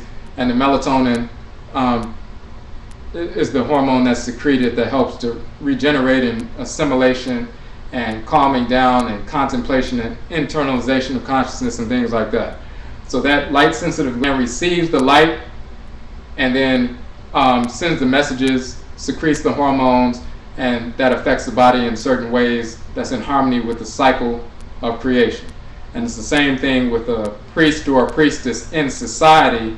Some people have that function or that role to receive the light or the communication from the Abosom and then take that information and transmit it to the members of the society whom they are directly connected with. So that is a role in society, but of course sometimes we have people who are corrupt, engaged in foolishness, and that, in that sense, when you have people engaged in foolishness, then that kind of priesthood is not a cultural necessity, it's actually a liability. And sometimes you'll have a situation where there are no priests and priestesses in society. But on the last piece, we're gonna talk about that. But some people have a function, and their function is to function as vessels of the Abosom in the human sphere. There are times when the Abosom need to possess. We are spiritual beings operating through physical bodies. So when we communicate with the Abosom, we're spirits, we're Asunsum, and they are Asunsum, they're spirits. But we operate through physical bodies. So to have a full communication, we don't want to only communicate spiritually, we also communicate physically, because our physical body, like we said, are shrines within shrines. The different parts of our physical bodies resonate and reverberate the energy of different Abosom. So we either create idols, incesso, or we create shrines, or we go to the natural shrines in nature, so that way the spirit can take up residence in the shrine. And then it's a spirit operating through a physical body, and we're a spirit operating through a physical body. So our spirits connect with the spirit of the Abosom, the Orisha, the Vodou, and our physical bodies connect with the physical receptacle or shrine of the Abosom, Vodou, Orisha, and so forth. Some people become a living shrine of the Abosom, so the Abosom, their function is to allow the Abosom to possess them, and now the Abosom can communicate with the community during ritual. They're spirits operating through a physical body. So we have that full communication, physical and non-physical, because we're spirits operating through a physical body. So that function is necessary. They take up residence in the human sphere through human vehicles, so we can receive their energy, be nourished by the Abosom physically and spiritually, be rejuvenated by the Abosom physically and spiritually, have our consciousness replenished and renewed by the Abosom physically and spiritually on a periodic basis. Okay, so okay, so you said no, you meant more like the person claims something came from their okra, but it didn't. How does a society catch that and guard against that? Now, that has to do with the hierarchy in society, people who are, and it's two things, the people who are Nananom Mpanyinfo for real, people who actually have experience, people who have actually are living in harmony with their Kra and the Abosom and the Nsamanfo and so forth, then they can see when somebody claims something came from their Kra. We establish societal structures and educational structures to show the differences between what their Okra will never say. For example, if somebody says, my Okra said I can be a faggot, I can be a dyke, we already know culturally that that's not part of divine order. We explain cosmology, we teach cosmology, we teach the culture, we show the experience of when the Abosom have actually possessed and what the Abosom actually said when in possession. We have experiences of when we did certain things, what the consequences were. All that is wrapped into the fabric of the society, the experiences of the society. It becomes part of the cultural or educational edifice, even if it's not in a building, but the cultural edifice of the society is, all that information is woven into that and is the foundation of it. So we have experience, we have a million generations of earthly experience, that a reservoir of experience that we can draw from to learn what's right, what's wrong, what's true, when somebody's lying, and so forth. So that's just on a basic level. When you have mature people who have already learned to navigate their way through life, then they can easily expose when somebody's lying, because the Okra, the Abosom, the Nsamanfo, they live in harmony with divine order. So if anything comes out and somebody says, this is what my Okra said, and it's not true, then society structure, if you have a strong, sound society with a sound educational system, cultural educational system, ritual educational system, and so forth, it will be exposed easily. What if you don't have a society where the people understand that? You don't have mature people in the society. Somebody's walking around claiming my Okra said this and my Okra said that. Okay, as long as other people in the society are listening to their own Kra, then there's going to be a conflict, because their Kra is telling them one thing, and then this person is saying their Kra said another thing. But that conflict is good, because the people should follow their Kra and then watch what happens, the consequences, the circumstances, and they will see the person who's been lying. It will end up being exposed, especially if they're living in harmony. If the other people are trying to do the right thing, the idiocy will be exposed. And then that becomes a lesson that's woven into the fabric of the society and part of the lore of the society, part of the teaching, the proverbial wisdom. Sometimes it's through trial and error. If you don't have a group of people, or even just a one person or a group of people who are already Nananom Mpanyinfo. In America, many of our communities, we don't have Nananom Mpanyinfo. So you'll have people saying, oh, my Ori told me this. I woke up this morning and it hit me in my Ori that I needed to, smoke weed so I can be a better spiritualist. Well, immediately, especially people who've been trying to listen to their Okra, your Okra rejects idiocy. So if you hear somebody say that and you know it's not true, then you reject that. Let them go ahead and engage in that process if they insist, and let them self-destruct, and then they learn that lesson, or people in the community learn the lesson, they record that information, and they transmit it to other people in the society, and it becomes a lesson. It's just like the Odu, the Odwirafo, the Itan, or the quote-unquote histories or true stories. It talks about what somebody did. They were supposed to make a sacrifice, they didn't make a sacrifice, didn't make an ebal, different things that they did, and what they followed or what they didn't follow, and the consequences of what happened, and that becomes part of the fabric of the society.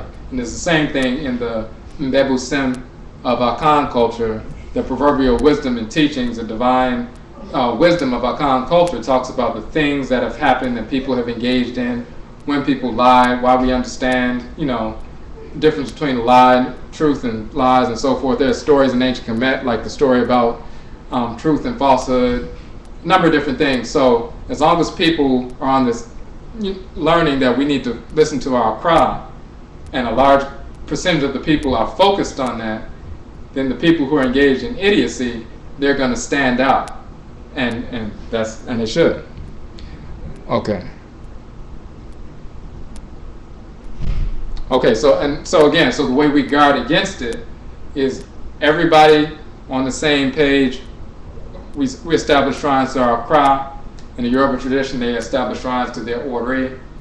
In the Igbo tradition, they establish shrines to their chi. This has always been a practice, even though in recent times a lot of people have fell away from it. But when you look in traditional culture, the Igbo establish a shrine to their chi. That's what they call their divine consciousness. The Yoruba have always established a shrine for their ori. Everybody would have that. In our Akhan tradition, in the past, everybody would have an altar for their cry, in addition to the family Abosom and shrines for the Nananom and Nsamanfo and so forth. So when people are engaged in that process from the time they're children or whenever they start, then you're going to right away on a regular basis, on a daily basis, you're going to be feeling the pull of your cry. You're going to be following that, and you're going to find out what happens when you don't. And then you're going to come in contact with people who are claiming to follow their cry, and sometimes they won't. We'll let them do what they're doing, because if the vast majority of people are trying to do the right thing, then those people are going to stand out, and those people will be admonished or cut off if they continue to, deliberately lie or engage in self-destructive activity. But the culture is structured in a way where, we will have those even during rituals like Kwesi Adai, Awuku Adai, ancestral rituals. Another check and balance is, say we have a Kwesi Adai, which in Akhan, that's an ancestral observance. Every sixth Sunday, every sixth Kwesi Da, we have an Adai celebration. Da means to lie down in Akhan. Adai means to sleep or a resting period, a dream state, and so forth. So the Adai state physically is when you go to sleep, a sleeping or resting period. When you go to sleep, you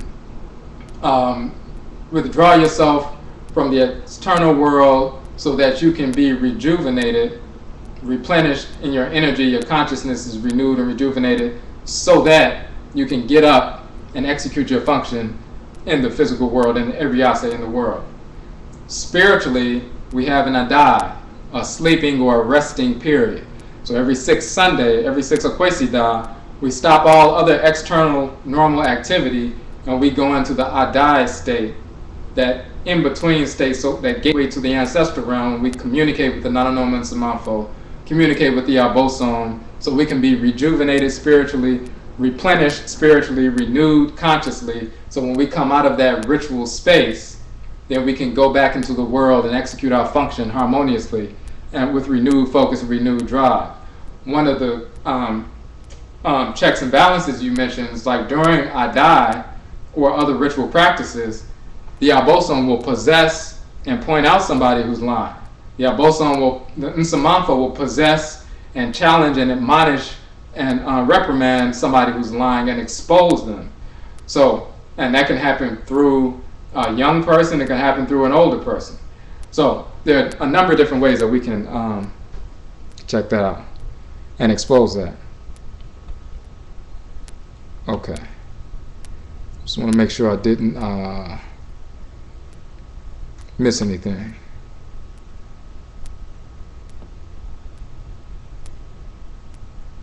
And again, when the sister asked if we can cultivate our own power, why do we need priests and priestesses? Again, and it's like we mentioned with regard to the Nsamanfo, you can just like with food, you need to eat your food, you need to get nutrients, nourishment, and so forth.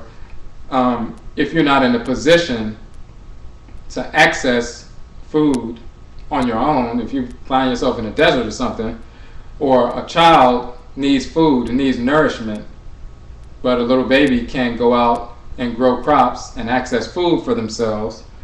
So if they don't have somebody else to assist them with that, then of course they would die. They would perish. If we are spiritually immature because of the conditions we came up in, and we don't know how to consciously access the tumi, or power of the Abosom, and align ourselves with the consciousness of the Abosom on a regular basis consistently, then we'll create a great deal of disorder in the society that could have been avoided if we just connected with somebody who's mature and had that function, and they were able to access that power and that tumi, that ashe, and show us what we need to do at this particular time temporarily until we can get to the point where we can engage in that process on our own. That way we can have a harmonious society, even though there are many people who are not spiritually mature. And that, again, that's a wise, a well-structured culture. You don't have to have 100% of the people spiritually who have reached the crystallization of spiritual perfection in order to have a harmonious society. You can have a small percentage of people, Nananom, who have crystallized their consciousness to the point where they're living in harmony with divine order on a regular basis. Then you can have the majority who have not done so. But if you have divination in place, if you have ritual practices in place, shrine work in place, individually as well as with priests and priestesses, then you can have the majority who are spiritually immature still living in harmony with divine order, because you have that mechanism in place to help guide them towards divine order, even though they haven't even achieved it yet. And you can have a harmonious society instead of another society where the majority of people are not spiritually mature, and there's all kind of violence, chaos, idiocy, ridiculous social structures in place, and it's just a perpetuation of ignorance. Okay, you said, is this day of physical rest the same as what is supposed to be going on during the solstices? And they say you are supposed to be resting, fasting, aligning with the divine so that you can do. Now, when we're talking about Kwesi Adai, that's an ancestral observance, and it's every sixth Akwesi Da, every sixth Sunday, and then that's the big Adai, and then you have a little Adai every sixth Wednesday, Awuku Adai. Amongst many Akhan, not all the Akhan do that. Yasanti, the Akwamu, and many others, the Bono, have a Kwesi Adai and a Awuku Adai and so forth. But that's every sixth Sunday throughout the calendar year. So, and in our Akhan culture, the Adadrian 9 is the 40-day calendar, and we have 9 cycles of 42 days, and it's 378 day calendar cycle. So every sixth Sunday is an ancestral observance where we take time out, go to the shrines, give food to the Nsamanfo, connect with people, in our abusia, in our clans, transmit wisdom, and so forth. So it's not it's on a regular basis. So it's a little bit different than, say, for example, our 7-day Ojida or New Year celebration, or in Akwamuman, Amaruka, Atifi, the Akwamu Nation in North America, our version of the Ojida celebration or the New Year celebration. We have a 7-day New Year celebration. It's on our website, Obrajida. And it's a special time, of course, in September, where we renew our connection to the Abosom, to our Nsamanfo, the end of one year and the beginning of a new cycle. So that's a different kind of ritual. There's fasting on a certain day, certain ritual practices for each of the 7 days. That's a little bit different. But the general ancestral observance every sixth Sunday is just a basic ancestral communication observance, as well as with the Abosom. Okay, so you said physical rest,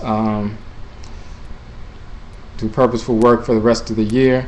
Okay, those are the ancestral observances every sixth Sunday. And then now you're talking about the solstices, the Nehem. Like the summer solstice, the hottest day of the year, the most energy, 15 hours of sunlight, approximately 9 hours of darkness. The solstice actually is going to occur in the northern hemisphere in about 4 hours, a little bit more than 4 hours. I think it's around 1:04 Eastern Standard Time in a few hours. So that's a shift in energy. So we take advantage of that shift in energy. The same thing with the winter solstice. There's a shift in energy. We take advantage of that. The same thing with the equinoxes. And in fact, we're going to get into that in one of the last pieces because we'll be talking about the great year, the Afe Kessie. So in fact, let's get into. We're going to finish this piece and we're going to get into that because that's coming up very soon. Let me see. Okay, so we're going to move through these, and then those questions will actually be addressed in more detail in these. So if you look at the next, the goddess holds your power, holds your name, God has your language. That's the next one in the Uben Shang. So it says, energy fathers movement. This is the beginning of creation. Energy before movement contained all vibrations necessary for the coming into being of all things and the passive potency goddess mother's energy. When we say energy fathers movement, we're talking about Noon and Nanet, and they give birth. That's the energy, the primordial inert energy in the black substance of space. So you have Ka and Kayat, the black substance of space, and the energy that's inert, inactive, but energy and potential is Nu and Nut, or Noon and Nunet. And that's why they say Nu is the father of Ra, Noon and Nunet are the father of Ra and Ra'et. So energy fathers movement, Nu and Nut. And this Nut is different from the Nut, who's the sky Abosom, of the sky goddess. So, and just to quickly, you have Amin, when they talk about the Abosom of Kenesu, or the great eight Abosom. You have Amin and Aminet, the great mother and father supreme being. You have Ka and Kayet, the black substance of space, sometimes called Kaka and Kakayet, sometimes written Kek and Keket, or Kek and Keku, or Kekui. You'll see it written that way. Then you have Hehu and Hehui. And then you have Noon and Nunet, or Nu, sometimes it's written Nu and Nut, the primordial divinities. And Nu and Nut give birth to Ra and Ra'et, and they burst forth from the black substance of space as fire and light, radiant energy. They pierce the black substance of space, begin the process of creation. The black substance of space formed into black spheres. Of course, we said in the past, suns, stars are black. In physics, they are considered black bodies. So the suns, stars, and so forth are created. Ra and Ra'et penetrate the various suns and illuminate them. Eventually, the bodies of planets come out of that.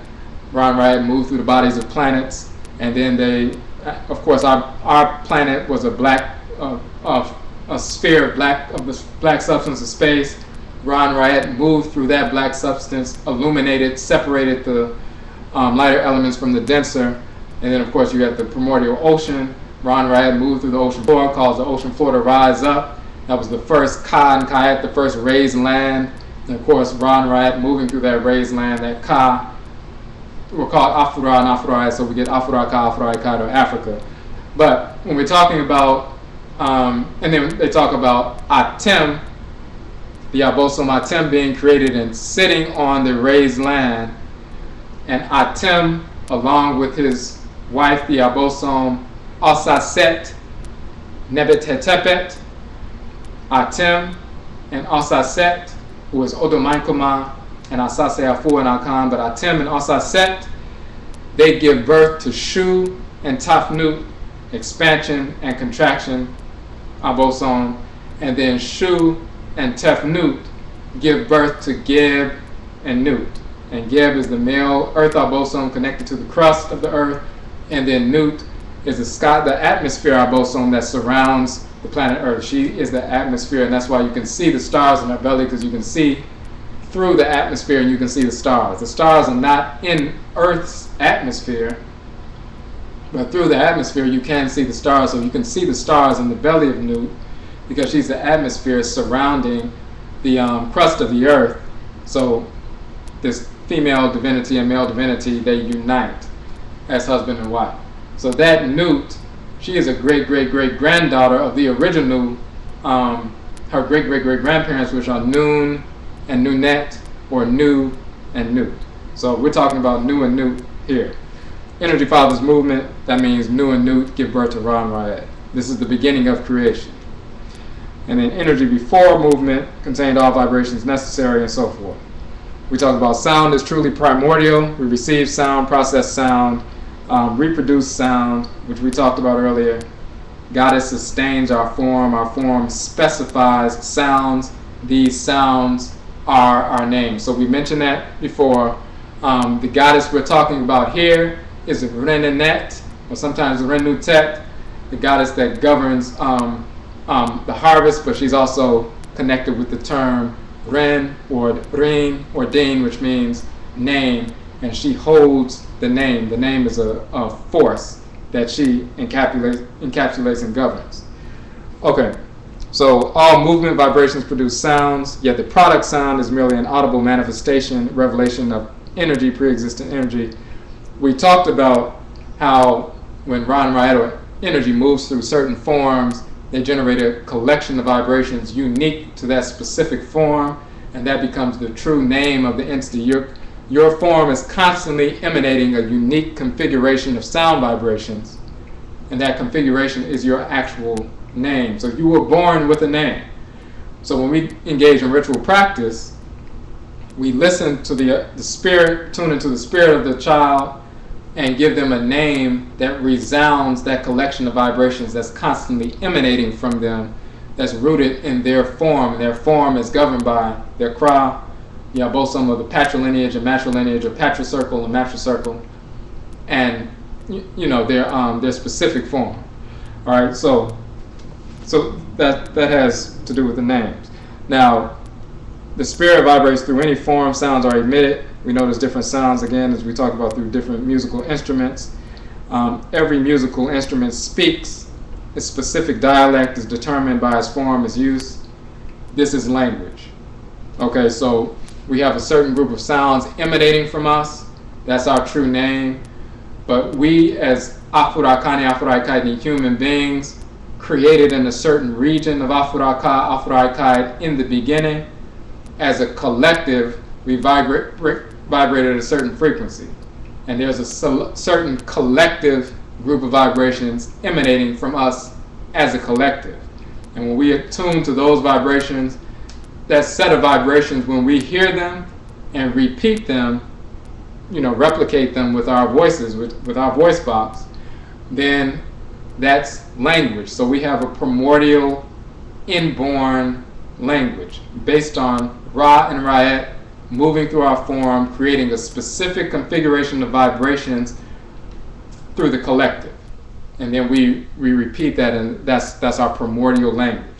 When some of us migrate from one region to another region, then the energy in that region affects us. When we eat the vegetation in that region, when we sometimes kill animals in that region and consume the flesh after cooking the flesh, we take on our cells are affected by that. That includes our sperm and ovum. So when we have children, the vibratory frequency of that newly affected cell resonates with the bodies of the children, and the children are connected to that region of the earth. So if you were living in a savanna region, then you end up moving to a forest region, the energy of that part of Earth Mother affects you in a different manner. When you have children and offspring, they are the firstborn of that region. They are the first indigenous of that region. When you eat the foods, get possessed by the Abosom of that region, it affects your body in a certain way, affects your cells, and then when you have children, those affected cells, those conditioned cells, make up the sperm and ovum, which become the body of your children. Now they resonate at a different frequency, a slightly different frequency. They have what they had before, but then they have a little bit extra different. Now they are indigenized to that land because they are resonating at the frequency of the Abosom that operate through that land. The language also changes because there's a different energy movement. So for the collective, the dialect of the primordial language shifts a little bit. People moving to a forest region as opposed to a desert region, there's a difference in the energy and there's a difference in the dialect. And when that dialect is repeated and passed on, then that becomes a dialect of the primordial language. It becomes a different quote-unquote language, but it's really a different dialect. You'll find that the Niger-Congo languages and the other languages, Nilo-Saharan and so forth, they're all related. As when we move further away to different regions, the reality is we connect with different Abosom of different regions. The energy change, the dialect changes. We can even see that even in America, just on a basic level. People who are living in the south or hotter regions, they speak a little bit slower, they have a drawl, and the dialect changes. If you were to write down the words phonetically the way they pronounce them, as opposed to the way the people living in a cold region like on the East Coast, where they're moving faster, talking faster, more acerbic, more acidic sometimes in their pronunciation or their mindset, because it's moving faster, trying to keep warm in a sense, but it's a different energy complex. Then their dialect of the English language will be slightly different than the laid back dialect of in the South and the West. So the dialect changes based on the energy that's moving through the body. Now for us, even beyond that, if we go to a mountainous region and some people get possessed by the Abosom of the mountain, then the dialect changes. It changes the energy of the collective. When we have children, our dialect changes. Okay, so we have a primordial language, and then we have dialects of that primordial language, and these are the languages of Afuraka. So we go through that part, and so once you understand you have that, you have a primordial, you have a name based on the Ra and Ra'et, the Tumi of the Abosom, moving through your specific form, generating a specific collection of vibrations. You have a name. As a group, you're part of a group, and Ra and Ra'et's energy moving through your group. As a collective, you have a specific name, quote unquote, and language or dialect of the primordial language based on that and based on your migrations and your connection with the Abosom in those different regions. Now, the ancestral spirits recognize the dialect of the primordial language which they spoke. They recognize it when you call their name in their dialect during libation. They recognize it when you call it provoke dialogue in their dialect through evocation. Their dialect nourishes them, for it is descended through Afuraka from the primordial God language, which is a tonal language. Tonal languages give different meanings for the same word based on the way in which the word is pronounced and what tone it is spoken. Different tones, different vibrations yield different meanings. We said in this instance, when we're talking about the God here, we're talking about Tahuti, just like the goddess we were talking about, Renenet or Renutet in this particular piece. Okay, so, and we say, is this not of the divinity God? Are the different phases of creative power not reflective of different rates of vibration, thus yielding different tones, values, meanings, deities? Afurakani language resounds divinity. So you are connected genetically to the ancestral spirits. If the dialect they spoke nourishes and energizes them, should it not nourish and energize you as their descendant, their incarnation? You have a right and responsibility to employ the dialect that was written in you, the name resonating as you. Goddess has a name, God has a language. Speak them if you are Goddess God. A proper name and language are energetic links to spirit. So when you know that just by virtue of the fact that you have been born, Ra and Ra'et's energy is moving through you, you have a specific form, you have a Kra. As that energy moves through you, there's a collection of vibrations that move through your Kra and your specific form that give off a true name. You need to take on your true name. If you have an English name and you're constantly identifying with a set of vibrations that are alien to the actual collection of vibrations that are constantly emanating with you, then you identify with that false name, and every time you hear it, you incorporate it and try to utilize it. then that's like eating something or drinking something that doesn't agree with you, that's not harmonious for you, but you're taking it in anyway. It's the same thing with language. If we're silent, we're constantly projecting emanations that based on our form, based on that Obrahi Nasa of the Kra, the Abosom and Nsamanfo that govern us. If we begin to speak the language of the whites and their offspring and try to project those corrupt vibrations to the Nsamanfo and to the Abosom ritually, they're not listening to that anyway. They're just knocking that to the side, but you're constantly sending perverse vibrations out trying to provoke ancestral energy or the energy of the Abosom that's disharmonious.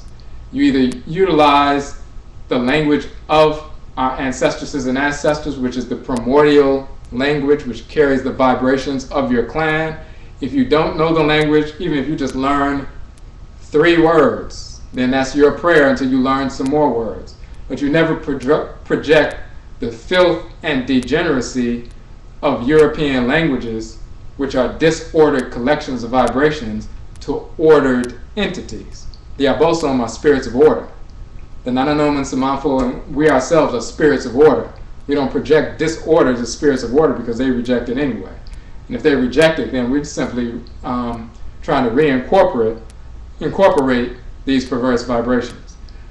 If you don't know any language, you can sit down, close your eyes, go to the shrine, and simply listen and project thoughts, because even the language that you're speaking now, all it's doing is giving English verbiage to thoughts, pre-existent thoughts. You can communicate with the images and thoughts and desires and things that you need. The Abosom know what you need and what you desire.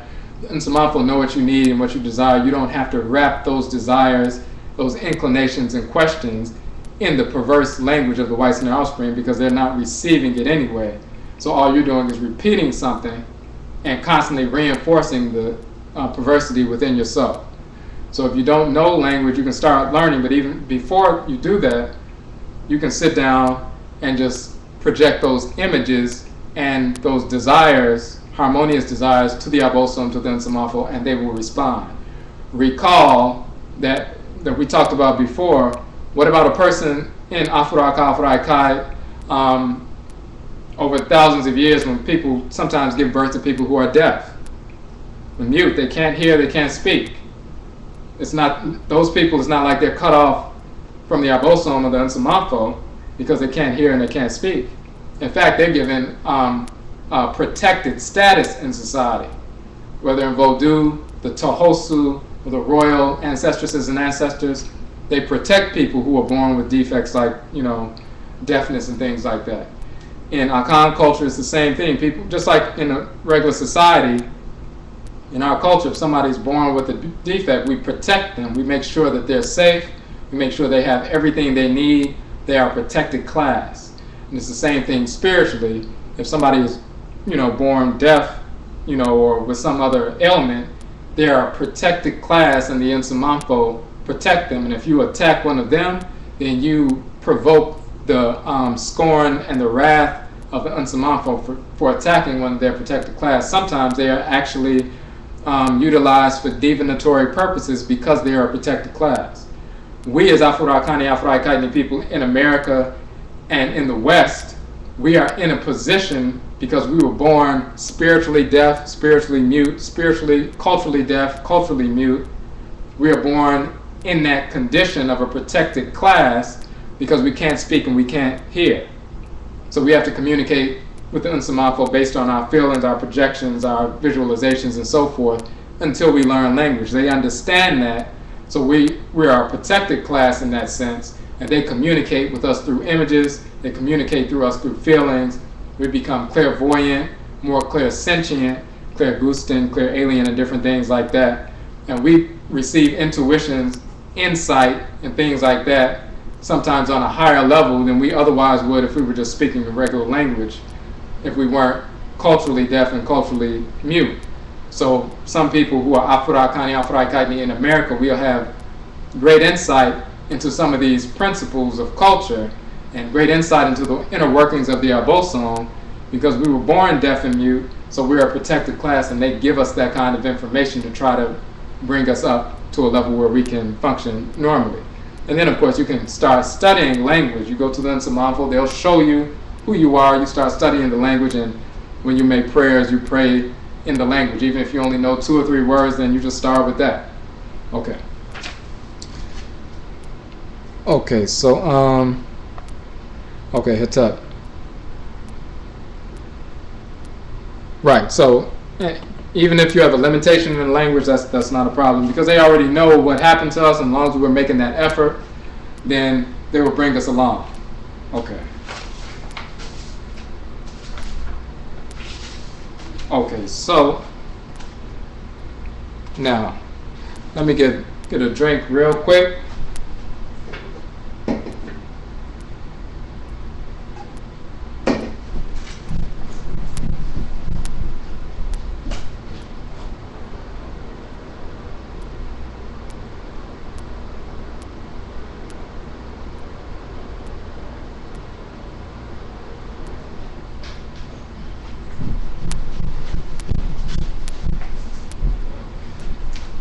Okay. All right, so the next piece is goddesses' destruction is reorganization. This particular, and this one is very straightforward, so there's a couple of things we just want to touch on. The particular goddess, of course, we're talking about in this piece is Abena, who is Sechima in Akhan. Abena, she's called Sekhmet in ancient Kemet. She's called Iyami Abeni in the Yoruba tradition. So this is the goddess of destruction that we're talking about. So we're basically talking about, the Nsamanfo is showing that when Sekhmet is a great warrioress divinity, when she destroys, it's not just obliterating things and creating disorder. Her destruction is reorganization.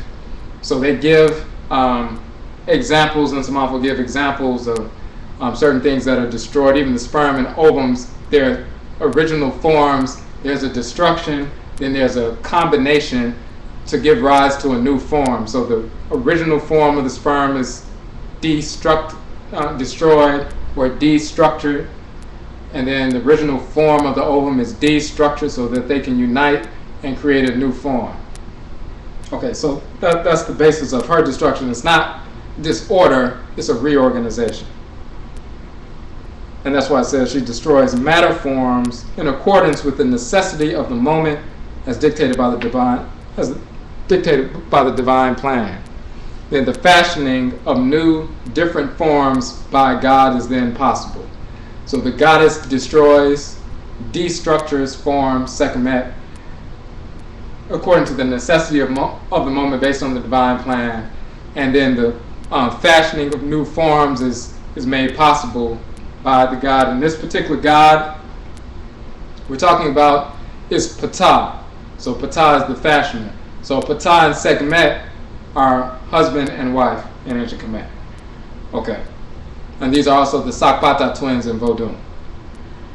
Alright, so talking about destruction giving rise to new form and harmony with the divine plan is truly reorganization. It is not destruction, irrespective of harmonizing with the divine plan, then truly self-destruction. So if you engage in destructuring something out of harmony with divine order, then that's self-destruction, that's perversity. If you destroy something or destructure something in harmony with order, then that's reorganization and it's divine. So Nsamanfo give a number of examples. Then they talk about the culture of lust. The culture dominated by lust is your enslaver. Thus your embracing of this culture and its adherence is deviation from structure, deviation from reality. It is self-destruction, it's insanity. If you're not operating at harmony with the divine plan, and you attempt to destructure something or destroy certain behaviors or activities or entities out of harmony with divine order, then you're out of harmony with reality.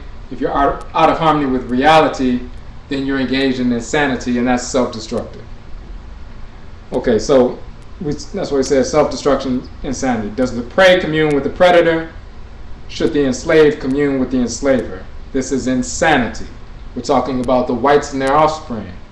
We don't commune with the whites and their offspring. Asians, Europeans, white Hispanics, Americans, Hindus, pseudo-Native Americans, all non-Afro-Akanu, non-Afro-Kaitnu.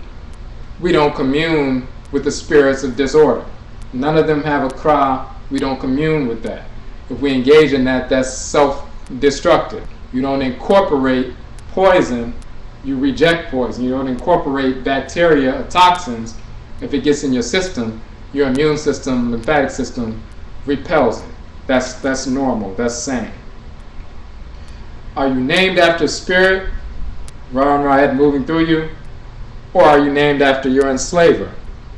Do you destructure, alter your hair to emulate your enslaver? Do you destructure, alter your eyes, skin, and physical attributes out of harmony with divine structure? That's insanity. Are you a slave to food, destructuring the natural form of your body, creating obesity and disease? Are you enslaved by lust, a male or female engaging in dissexual or homosexual activity? Insanity is deviation from the divine plan, self-destructive, deviation from reality.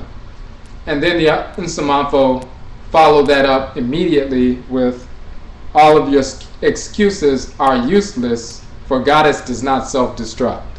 So anybody who gives you an excuse for engaging in these self-destructive activities, all the excuses are useless, because Sekhmet Abinah, she does not self-destruct. She doesn't go destructure anything outside of harmony, outside of the divine plan. She reorganizes. Her destruction is a reorganization. If you engage in self-destructive activity, you're engaged in insanity. You're deviating from the divine plan. And there are no excuses for that. And it's the same thing if you deviate from the divine order of your body and you just take in all kinds of things that you don't need. You can say whatever you want, but then when you develop disease and die from disease, that's just an outgrowth of you being engaged in self-destructive activity. So whether it's names, hair, diet, connecting with the whites and their offspring, engaged in the insanity of homosexuality, dissexuality, embracing the culture dominated by lust, which includes Christianity, Islam, Judaism, Hinduism, Moorishism, Lost Landism, all of these foolish pseudo-spiritual expressions, perverse expressions of their culture of lust. All of that is self-destructive. All of that is insane. All of it is deviation from reality. Okay, so that's why it says cease self-destruction, reorganize if you are of Nyamewa, Nyame, or Goddess God. Okay. Okay, so for the what we have for the question was, what does the Aket and Osajefo mean as it pertains to this chapter? Now, you notice there are two terms for each section. The Shemut is the hot and water. These are the seasons in ancient Kemet. Shemut, the hot and watery period of the inundation. Mesurah is, sometimes they refer to that as the summer solstice, the birth of Ra. You have the Aket, which is when the crops are bursting forth. So after things have been inundated for a while and the country is flooded, then you see the greenery pop up for the first time. There's the rise in, the green life. So that means that life is about to return. The waters are going to recede. So when you first see that plant life first raise up after months of being submerged, that's the Aket season. Osajefo in Akhan means redeemer, in a sense. Savior, redeemer, but not in the Eurocentric sense. You'll see in ancient Kemet, Heru being born out of a lotus as a baby, and he rises up out of the lotus, and he has his finger, near his mouth as a child being born, the newborn son, basically. S-O-N and S-U-N. So after Asar is, killed, he's mummified and so forth, Auset reconnects with the spirit of Alsar and eventually becomes pregnant. Later she gives birth to Heru. Then that means the new sun, the new energy, the green life is coming up. Then that means salvation is coming to the land. The hot desert is no longer going to be controlling the land. The greenery is going to come up. It's going to displace the desert. And abundance is coming back to the land. So that's why we use that particular, those titles. So that's that piece. Let's see. Okay. We're going to move through these a little bit quicker because most of the information in the previous ones built up to this information.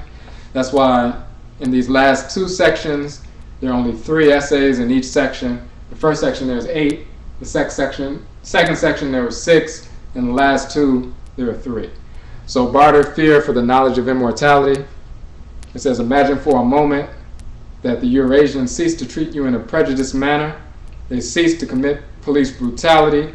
They finally admitted the truth concerning our population, showing that Afro-Akan, or at least the majority of the population. They began to accept you. The highest political office, as well as the majority of the political offices in the nation, were filled by Afro-Akan. Remember, we wrote this in 12,998, 1997, December. So when we said the highest political office was occupied filled by Afro-Akan, it was kind of a precursor of what's going on right now. Many of the most influential trade and commerce organizations came to be headed by Afro-Akan. Usury ceased to be practiced at the expense of Afro-Akan. Afro-Akan owned businesses began to flourish. Equal access to property ownership was honored. Imagine Eurasians removing all of the white images from their places of worship. Imagine such a state of affairs in the nation. How many of you would embrace and feel comfortable in such an egalitarian society? Herein lies your slavery. Because many people would say, well, now we feel comfortable, but this is the slavery.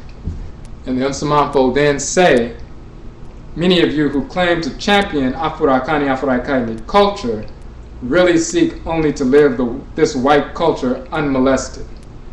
So our degree of intellectualism with regard to Afro-Akan culture increases in our minds our security from this culture so that we can buffer ourselves.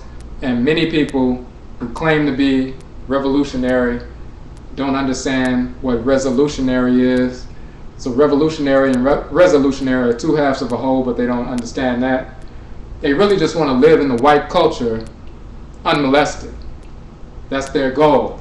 So everything they're talking about, as soon as the whites and their offspring give them a little something, then all of a sudden the veneer of revolutionary activity is gone, and they start talking about, well, we all need to live together in one human family and all this other foolishness. So the Nsamanfo are exposing Negroes like that. You have some people who are just weak, some people are just ignorant, and then you have some people who are criminal and were lying all along. So that's why they say Afro-Akan culture becomes a shield. Your shield is a system of defense with which you must become moderately well versed intellectually, where your sense of security against the white culture's blatant attacks grows in proportion to your degree of intellectualism. But there are less blatant attacks. The attack on your culture, the attack on who you are as an Afro-Akan person. If you feel comfortable because the whites and their offspring are not engaging in police brutality and allowing you to have some businesses without trying to shake you down and things like that, if you're still involved in their culture, you're still enslaved. If you don't understand that, you never understood the culture in the first place. So we come into the world not to live in harmony in a nice society with the whites and their offspring. We execute a function in the world. If what you're doing is not taking you back to what you actually came into the world to execute, then you're not engaged in any revolutionary process. revolution, when the earth moves around the Aten, the sun, and returns to its point of origin, then that's a complete revolution. When you return to your point of origin, you engage in revolution, your point of origin, which we go back to Nyame wa Nyame. And then we get what we need from that source, and then we resolve our issues, and that's a resolution. So you revolt, you turn back so you can reach and grasp the resources you need so that you can resolve, you can engage in resolution and solve your problems. If you don't understand your function in the world and that you actually have a function to execute in the world, then you're just a slave. You just want to live harmoniously. You're like somebody who gets thirsty.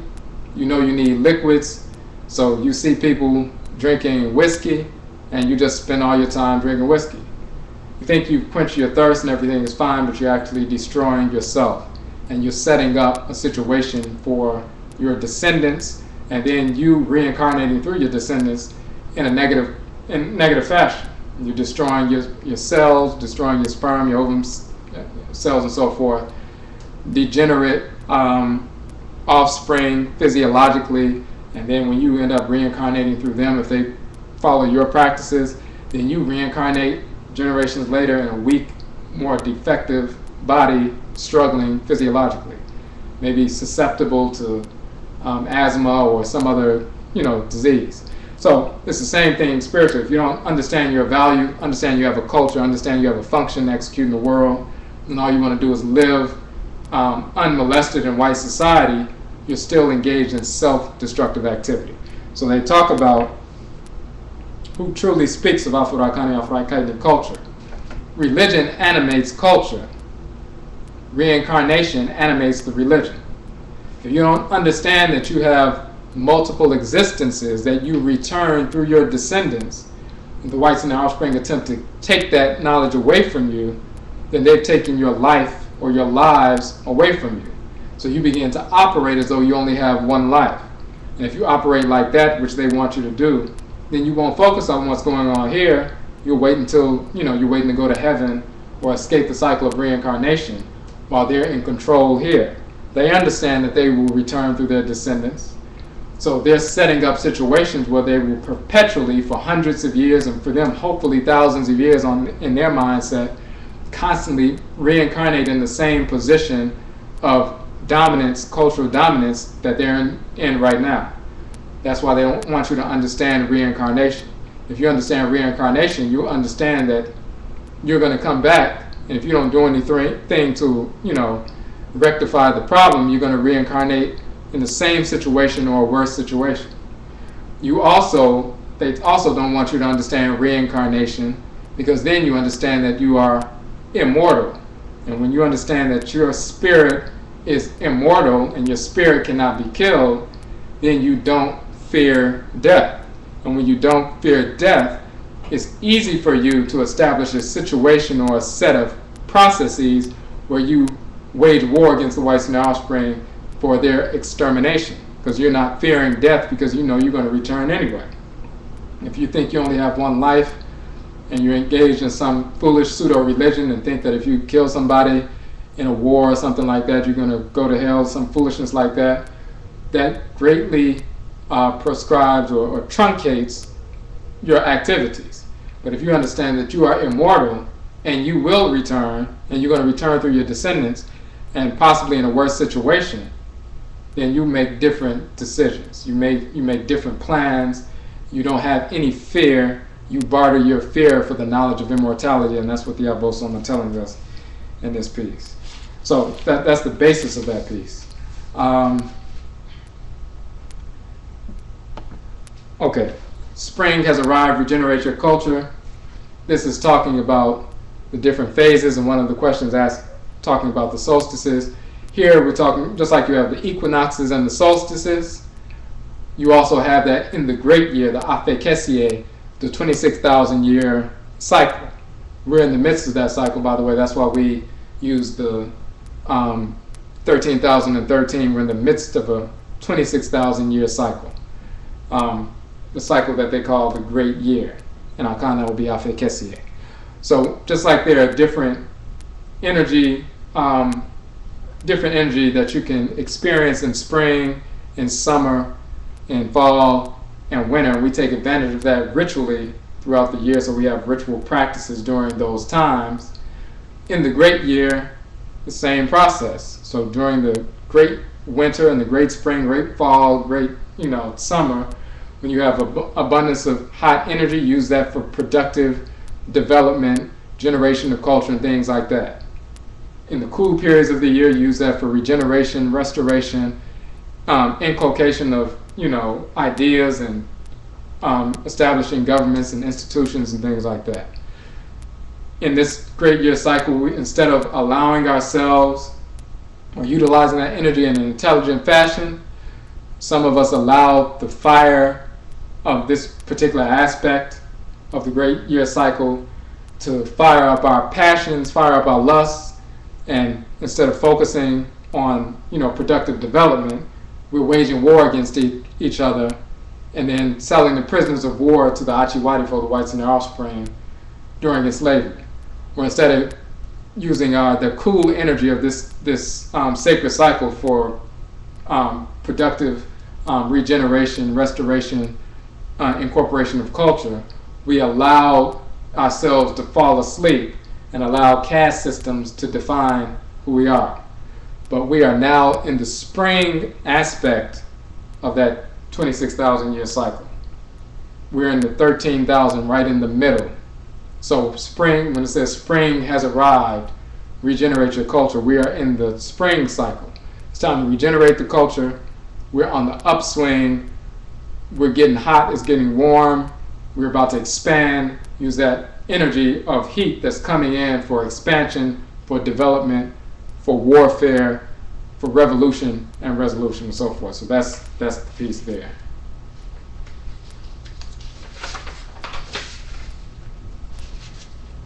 Okay, we want to finish it today, but we don't really need to do a third piece because a lot of the information is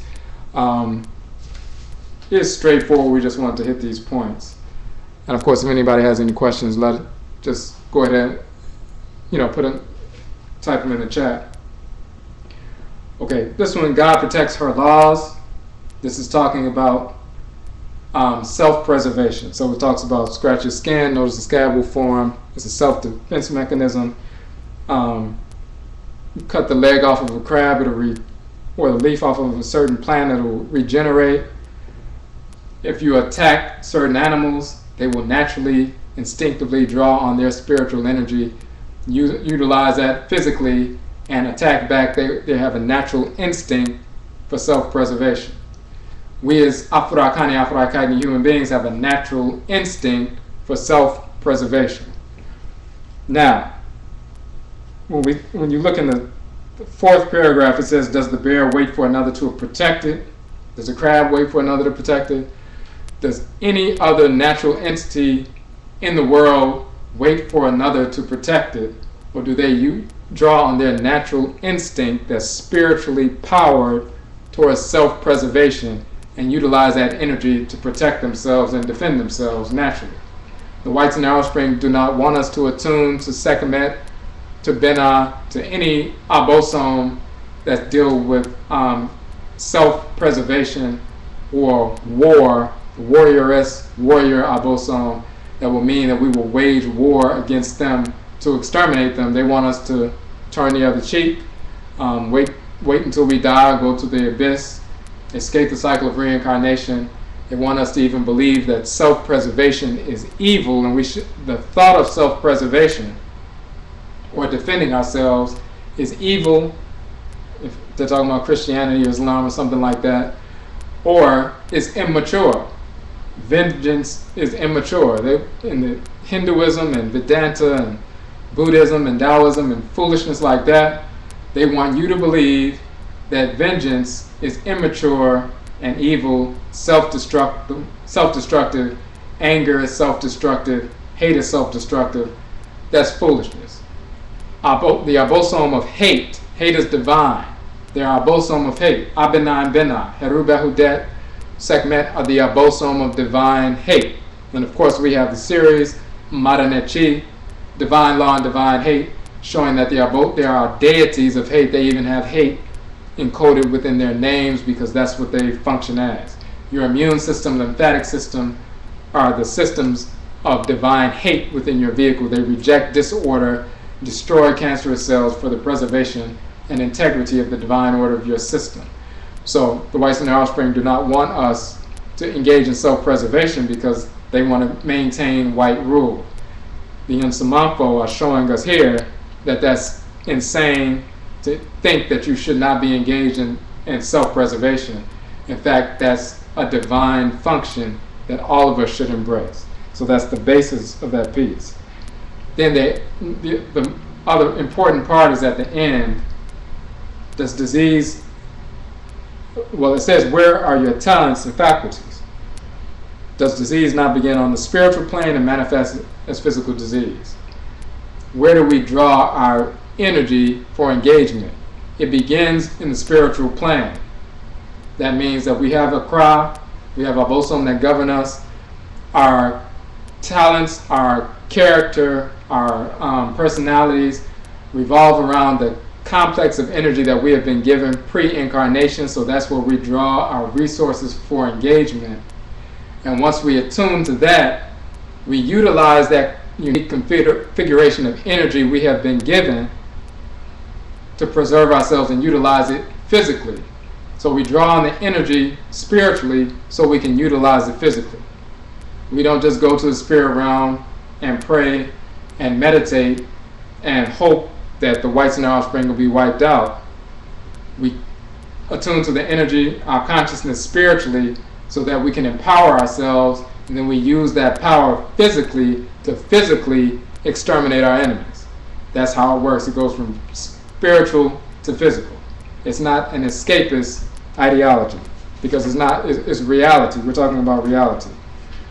Just like the whites and their offspring don't have a problem physically waging war against black people, don't have a problem physically waging chemical and biological warfare against black people.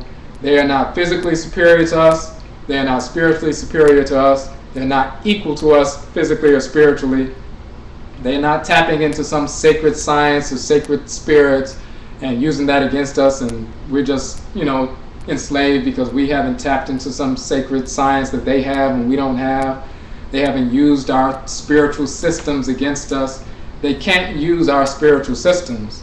Our spiritual systems are based on our communication with the Abosom and Nsamanfo. They can't communicate with them, so they can't use a spiritual system against us. The only thing they can do is hopefully direct us to reject our own spirituality, so we won't contact the Abosom, we won't contact the Nsamanfo, we won't get our minds focused, and then we won't use our own physical strength and intellectual strength to wage war against them physically with heavy armaments, as well as chemical and biological warfare on a mass scale. They don't want us to think in that fashion, so they just want us to focus on praying and hoping and so forth. They don't have anything that we don't have. We have more spiritually and physically than they do, and we attune to the Abosom and Nsamanfo so we can learn how to wage war in a fashion that destroys the target but doesn't create disorder, for example, on the Earth Mother and within our community in the process. For example, we could use our intelligence. If somebody's a child of Benah and attracted to the functions of Benah, the metals, hot metals, and so forth, and they're attracted to metallurgy, then they will use that knowledge that they have, their connection to Benah, to fashion metal armaments that will attack the target but won't negatively attack Afro-Kaini people or the Earth Mother in the process. Or somebody who's connected to Adwa and is learning about herbs and medicine, as well as how to create poisons like our people did during enslavement. They would take medicines, create poisons, poison the food of the whites and their offspring, make them sick, and then we wage war against them, kill them, burn down the plantations, and free ourselves from enslavement. If somebody's connected to Adwa and is learning about plant life and mineral life, and how to utilize that for chemical and biological warfare on a mass scale. You attune to the Abosom, because that's the Abosom that governs you. You learn that kind of information, but you learn how to use it in a manner where it attacks the target, but it doesn't create disease within us. We don't kill ourselves at the same time. We don't poison the Earth Mother at the same time. So that's why we connect with the Abosom and Nsamanfo as our resources for engagement, but then we take that information and we utilize it in the physical world. Okay, so that's that piece.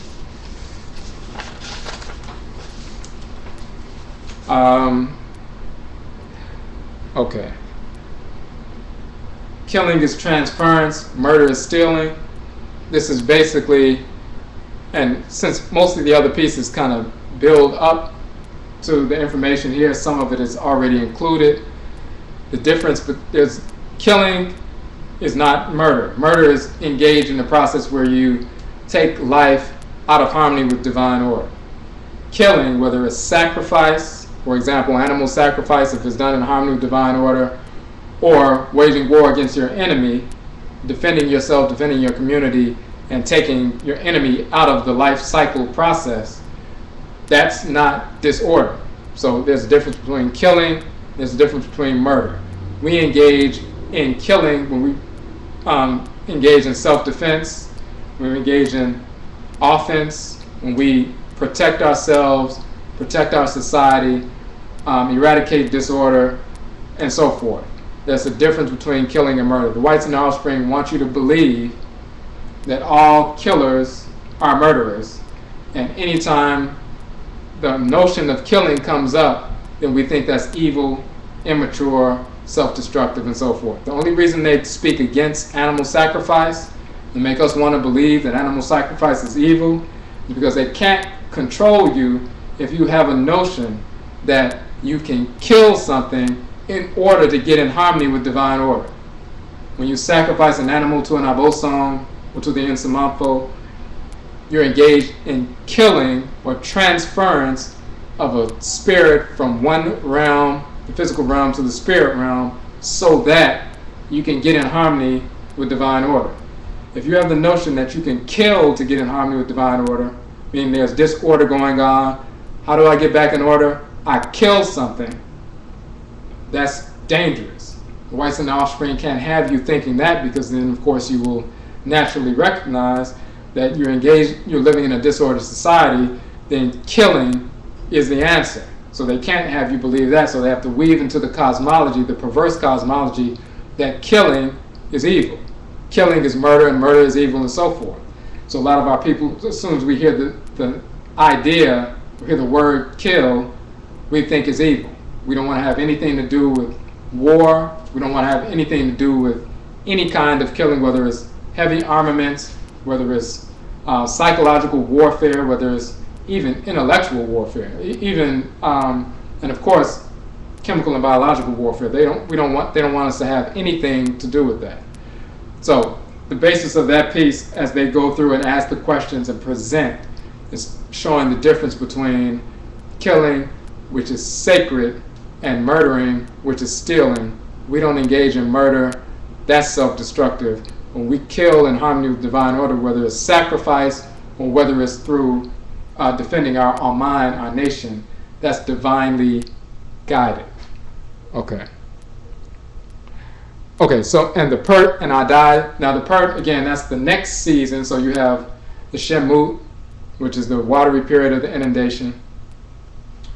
The Aket is when the sprouts are just coming up out of the water. So you know something is coming and the land is going to be replenished.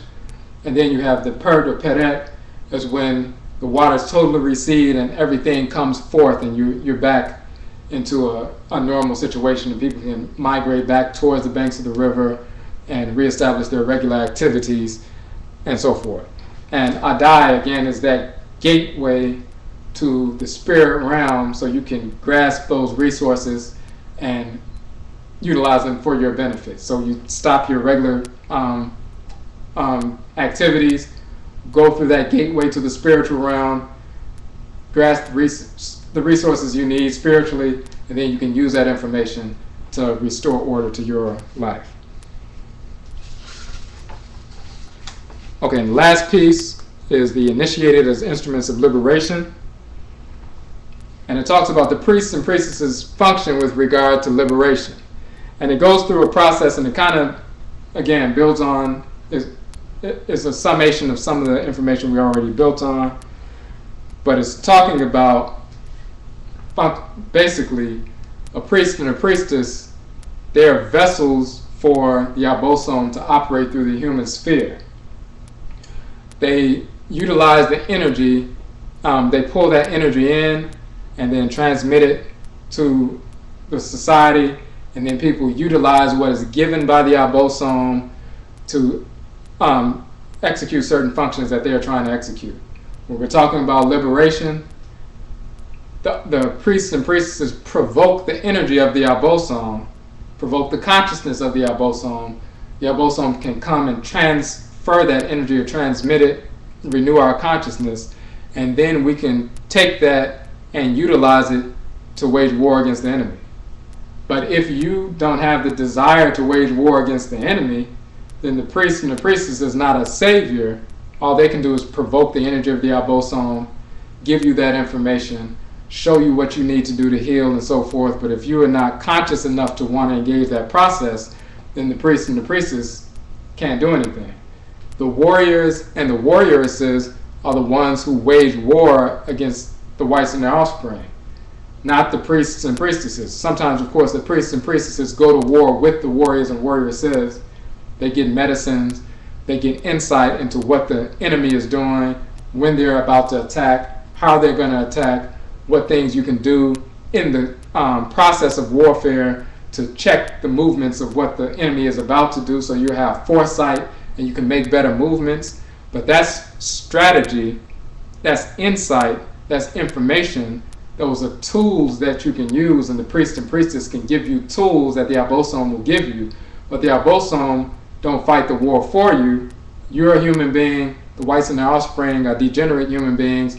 If they attack you, you need to attack them. If they come after you, you need to crush them. You don't ask the Abosom to possess and take out the whites and their offspring. That's your responsibility. That's in your crowd. And the whites and their offspring, of course, understand that. So they want us to engage in this foolish process of talking about, well, we just pray to the Supreme Being and hope and have faith that the Supreme Being will kill all the whites and their offspring.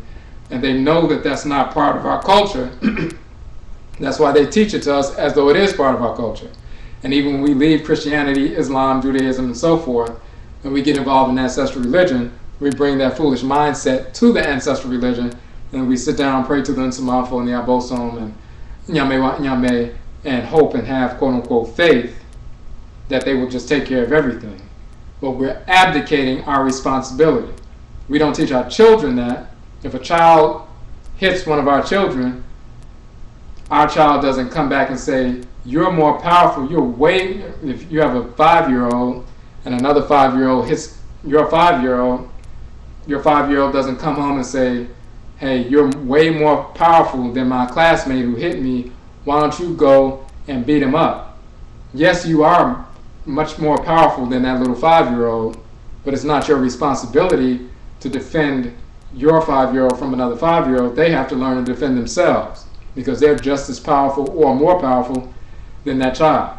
The Abosom are not going to come and fight the whites and their offspring. That's our responsibility. We attune to them to engage, to get the resources, the information, the power that comes with us so we can utilize that power in a specific manner that attacks the target but doesn't create disorder in the process. We utilize our own energy, our own unique configuration of tuning, of power, and our own consciousness, learn how to turn that power on and turn it off. We're given that power by the Nsamanfo. Given that power, it's transmitted by the Nsamanfo, but it comes from the Abosom. So we're given power, just like we have muscular power we can use to attack. We also have spiritual power that operates through us. We have a dispensation of spiritual power from the Abosom that govern us. We are supposed to use that. We ask the Abosom, how do we use that? How do we turn it on? How do we turn it off? How do we use it in a manner that it does what we need to do, but we don't create disorder in the process. And they will show us that, they will teach us that, they will empower us to use it. Then Nsamanfo will guide us in the use of it, where we don't violate echiwade or taboos at the same time. And then we can, once we get that information, that direction, that guidance, that empowerment, then we have to go ahead and execute the function ourselves. So that's what this piece is talking about. So it's talking about at the end, which is critical, it says if a genuine desire towards liberation is aroused within the society as a whole, the priestess or priest has the responsibility then to redirect the energy towards that end. The Haitians had the desire, Boukman harnessed that desire towards victory. The genuineness lay in the fact that they would never had the desire to relinquish their culture. Who else has such a desire? So the Nsamanfo then say the religion is the culture. Who speaks against the religion? They who would relinquish their culture. The genuine desire then wanes. The initiated must wait, for they must obey the laws of cycles. Then a time arrives where the mass of society has grown weary from searching for liberation from an external source. They begin to look within. They revisit the culture. They revisit the religion. The initiated then may then begin provocation. Desire is aroused. Energy is redirected. Balance begins to be restored. Okay. And then the last piece, Ma'at, which is law. Mada and Akhan also means law. And this is the epilogue, and this is just a straight, direct translation of communication directly from the Abosom and Nsamanfo, and we just translated it in English exactly what they said. And they're saying our roses, Ntoru, Ntorutu, Abosom, our roses, Aku, Akutu, and Nsamanfo are joined inseparable with respect to the awakening of the full potential of the spirit of individual. We are not here to carry out your tasks. We cannot do the work for you, for we are never in violation of the law, Ma'at, in which we are sustained, through which we are fed and have our origin, our existence. Your choices determine the path you tread. You have a destiny, but your success depends on the choice you make at the critical moment. We as Aku, Akutu, Nsamanfo can answer your questions. We can provide insight into the direction upon which you are contemplating. We can show you today the nation of which you are a direct incarnation, the ways of the people, us from whom you directly descend. We can function as intermediaries, access to the forces which influence events, which are the Abosom. We as Ntorutu, Abosom will nourish, replenish, and sustain your spirit, your body.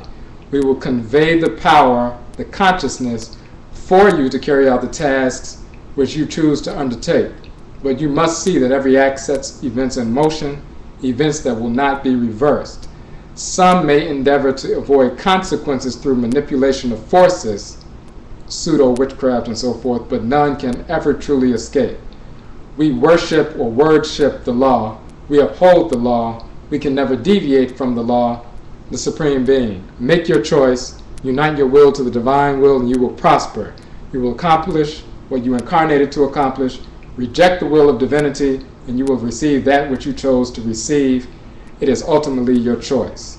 And Nas means to call, and Ago in Akhan is a call to attention.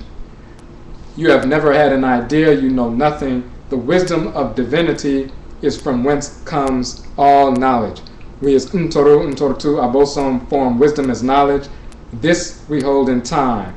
Every desire generated in you to think, to know, is an invocation of us to transmit knowledge.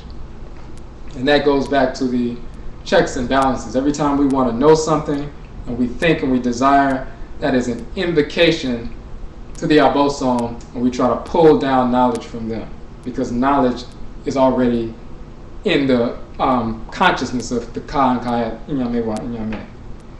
Your intelligence is proportionate to your degree of receptivity. So every desire generated in you to think, to know, is an invocation of us to transmit knowledge. Your intelligence is proportionate to your degree of receptivity. We as Akutu and Nsamanfo do assist you. We access knowledge ideas for you when you lack the receptivity. For to be receptive, you must listen, you must silence yourself. Yet your desire to know is rivaled by your desire to follow those which lead you away from your path. Know then that you have no thoughts of your own. Know that we must always be involved. Know that the only thing you own is the choice to reject that which is received. Know only because the Supreme Being knows. And then Hetep and Ame are saying peace, and we submit. So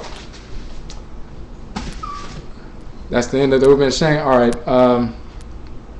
So any questions on any of that information? Of course, you can download the PDF version of the text. We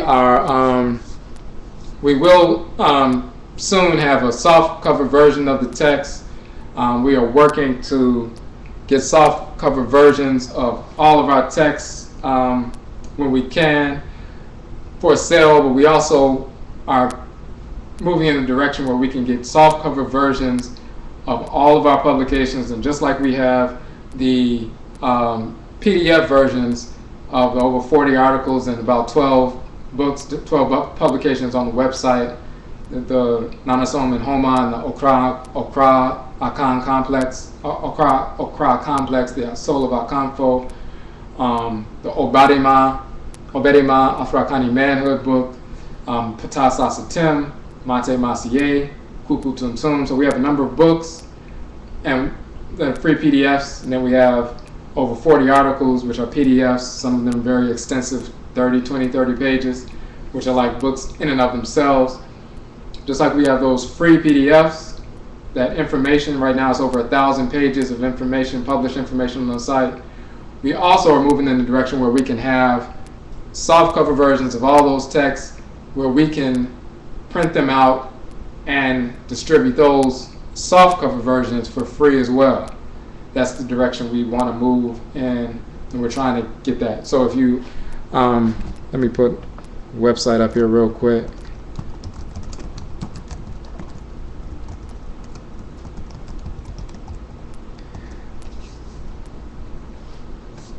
Okay, so if you want to, the Achere page, Achere means contribution, gift, donation. So if you want to make a donation towards that effort to publish these softcover versions of the text, so we can begin to distribute them, you can, or if any of the information has been helpful, you can make a donation that just supports our efforts, and we say Merase for that. The Whites and Offspring give out free Bibles, free Qurans, free Jehovah's Witness Awake magazines, all this foolishness. We need to be giving out free text as well, not just on the internet where people don't have access to the internet. Some of our people, for example, we had some people who said, I'm unemployed, I don't have access to the internet on a regular basis, so I can't download this information. So there are some people we were able to give, these texts to, because they can't access the PDFs, and they don't have the funds right now. They've been unemployed for a minute. They don't have the funds right now to be able to purchase the information. But we can't hold the information ransom because they don't have the funds to purchase it. We need to get the information out to as many of our people as possible. So that's one of the reasons why we're trying to get the softcover versions out for free. Plus, we really need to have the information out to every Afro-Akani person in the world that we can get to. So let me see. Audio transcript of this as your others. Actually, yes, we are going to do, we don't have it yet, but we are going to do an audio version of the Uben Shang, and we'll put it out on the website. That is in the works. Okay.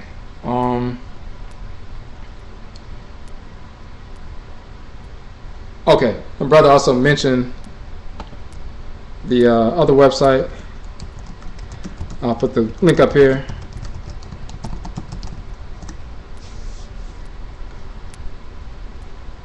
Okay, so the website that he's referring to, the brothers referring to, we have an afuraka.ning.com site, which is a network. That network that we own. It's a Ning site, similar to Facebook, but it's our network. And people join, membership. Of course, it's free. You have your own page, similar to MySpace, Facebook, or whatever, but it's specifically focused on our culture. We have forums, people post videos. There are a number of discussions that we've had the forum since 2008, but we've been more active over the last couple of years, putting information out there so people discuss things, people connect with other people who are like minds. People find out different people in different regions where they're studying the same kind of information, so it's a way to network and learn some more information. Okay, and the brother asked if we can make books out of that. So what we've been trying to do, like sometimes we have taken the information in some of those discussions, and then it's been included in some of the text. So for example, if you recall, we had this series of Abosom discussions on that network site, and then those became the basis for all of the Abosom articles. So we're doing some of that, and we will go through the site, find out if there's some information we missed that we haven't published for the wider public, and make sure that everything that's the most poignant information that's found on the network can get out to the wider public as well, people who don't know about the network yet. Okay. All right, so this was a pretty long video, but we did want to get through the Uben Shang. So we say, Medase, thank you for checking out our broadcast. We will be sending out information for the next broadcast. We will do something on the Wabo Jita. That's going to be the next broadcast we do. But we will send out the information. It may be on a Kwesi Da, or maybe later in the week, so we'll just send that out. And if you have any questions, just hit us up. Okay, you're talking about forums like Desti. Okay, yeah, even with that, we will look through that information and see if there are things that we have missed that we haven't put in publications. And as we're still working on new publications, there's a number of things that we're working on to bring out. So, we will comb through that information and get that out there. And you're talking about the Yahoo groups. Yeah, some of the information we have incorporated in some of the articles we have, like the Yonkompon and Yonkontone, Udumankuma, and Afuraka, and Nananom and Homa. But we will go through, those different forms and make sure there's nothing that we left out there that we don't miss, so we can include it in publications. So other people who are not on forums, or have just, those forums are old and people don't go back and check them out, it'll be in some other publications so it can get out to the public. Okay. All right, so Medase, thank you for checking us out, and we will be sending that information out for the next broadcast for Akanfo Nanasom. Medase.